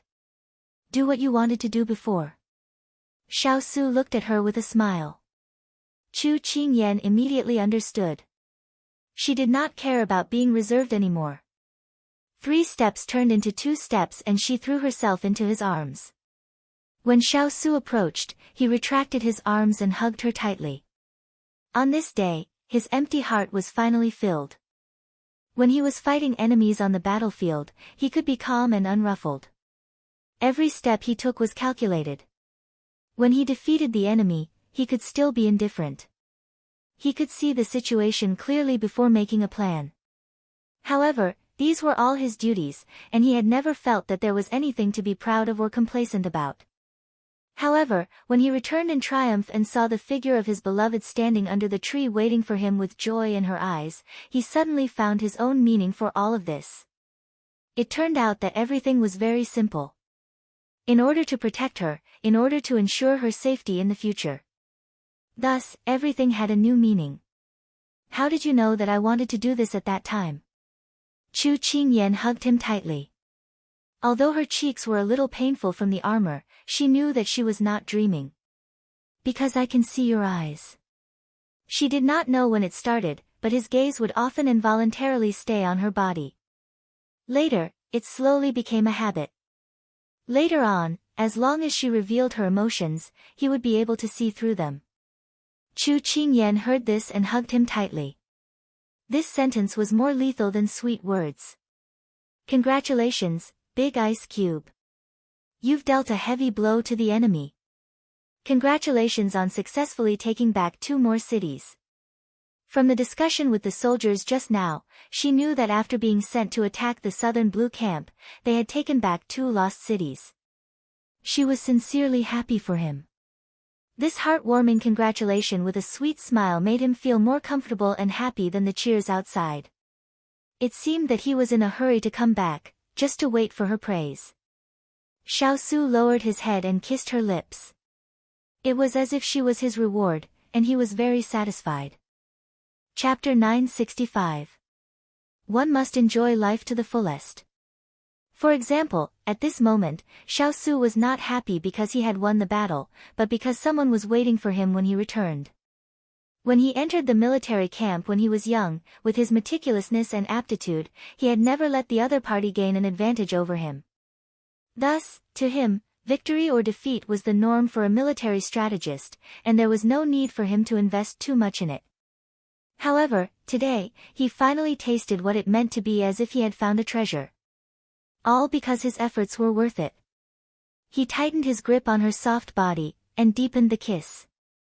Since he was young, the heavens had constantly arranged for him to endure hardships and bear responsibilities that did not belong to him at his age, just so that he could go through hardships and meet this little fellow in front of him. Then, he would gladly endure all these years of pain. Chu Qingyan could feel his inner emotions from his strength. She could not help but let go of herself, no longer reserved, and accompanied him to enjoy this moment of joy. When they finally separated, Chu Qingyan's legs turned to jelly, and she almost fell. Fortunately, Xiao Su supported her, and muttered to himself, as expected, your body is still too weak. Chu Qingyan had just stabilized herself, and she almost fell again because of his words. Xiao Su could not help but laugh. Chu Qingyan blushed from his teasing, and she flung his hand away, and said angrily, hurry up and take a shower. You're all sweaty, and you stink. Xiao Su grabbed her wrist and pulled her in front of him, and said innocently, is that so? But when I hugged you just now, you didn't even look down on me. Chu Qingyan blushed and lowered her eyes. How could the big ice cube ask such a question? It was too much. Feeling her shyness, Xiao Su chuckled, and raised his hand to hold her chin, and lifted it slightly, making her look into his eyes. At the corner of her eye, there was a red mark on his armor. It was like a bright red flower petal, making it hard for him to look away. He couldn't help but have a thought. He lowered his head and gently kissed the corner of her eye, feeling especially tender. Chu Qingyan felt as though her heart was being filled with a sea of warmth. She closed her eyes tightly, and her eyelashes trembled. Finally, she slowly opened her eyes as he called out to her softly. Ian, Pang Huang hurt you. I've already paid him back for you. Xiao Su's tone was the same as usual. He didn't ask for credit, nor was he complacent. It was as if he was describing an ordinary matter. Chu Qingyan was stunned at first, but then she understood what he meant. She blinked, you mean Pang Huang is injured? Okay. Xiao Su nodded. Chu Qingyan couldn't help but smile. She pounced on him again, unable to suppress the joy in her heart. It wasn't because of Pang Huang's injuries that made her happy, but because she was touched that someone had stood up for her when she was bullied. Big ice cubes are so good. You don't dislike me now? She shook her head in his arms. Big ice cubes don't stink. They don't stink at all. We smell good. Xiao Su couldn't help but smile. He reached out and hugged her. The two of them were lovey-dovey for a while. Xiao Su was urged to wash up. After calming down, Chu Qingyan was bored. She sat on a chair and flipped through the Heart Sutra that her beautiful master had left for her. The sword moves that her beautiful master had practiced for her. Because of her body, she couldn't practice with a sword yet. However, she recalled them in her mind. Very quickly, those sword moves were engraved in her mind. It had to be said that this Heart Sutra was very useful for martial artists. She had only practiced the first section, but she already felt a warm current flowing through her body. Every time it passed through a meridian, she felt comfortable, as if something had been opened. The injury on her chest also didn't seem to be that uncomfortable. She was in a very good mood. She continued to immerse herself in reading the Heart Sutra. Then, she closed her eyes and circulated another cycle. Xiaosu finished washing up and came out. He saw the person sitting on the couch with her eyes closed. He stopped and leaned against a pillar to look at her. His eyes were like water. A simple and elegant face, a peaceful expression. Her black hair was tied up, revealing a swan-like neck. She was elegant and calm. She casually sat on the couch with her eyes closed. The corner of her mouth was slightly raised. It was like a beautiful picture. When he looked at her, his heart was peaceful. At this time, he felt that the slaughter and blood were no longer entangled in his heart like before. Because every time he finished a battle, he wanted to lock himself in a sealed space. He wanted to force himself to forget the blood that filled the sky, the billowing smoke, and the desperate slaughter.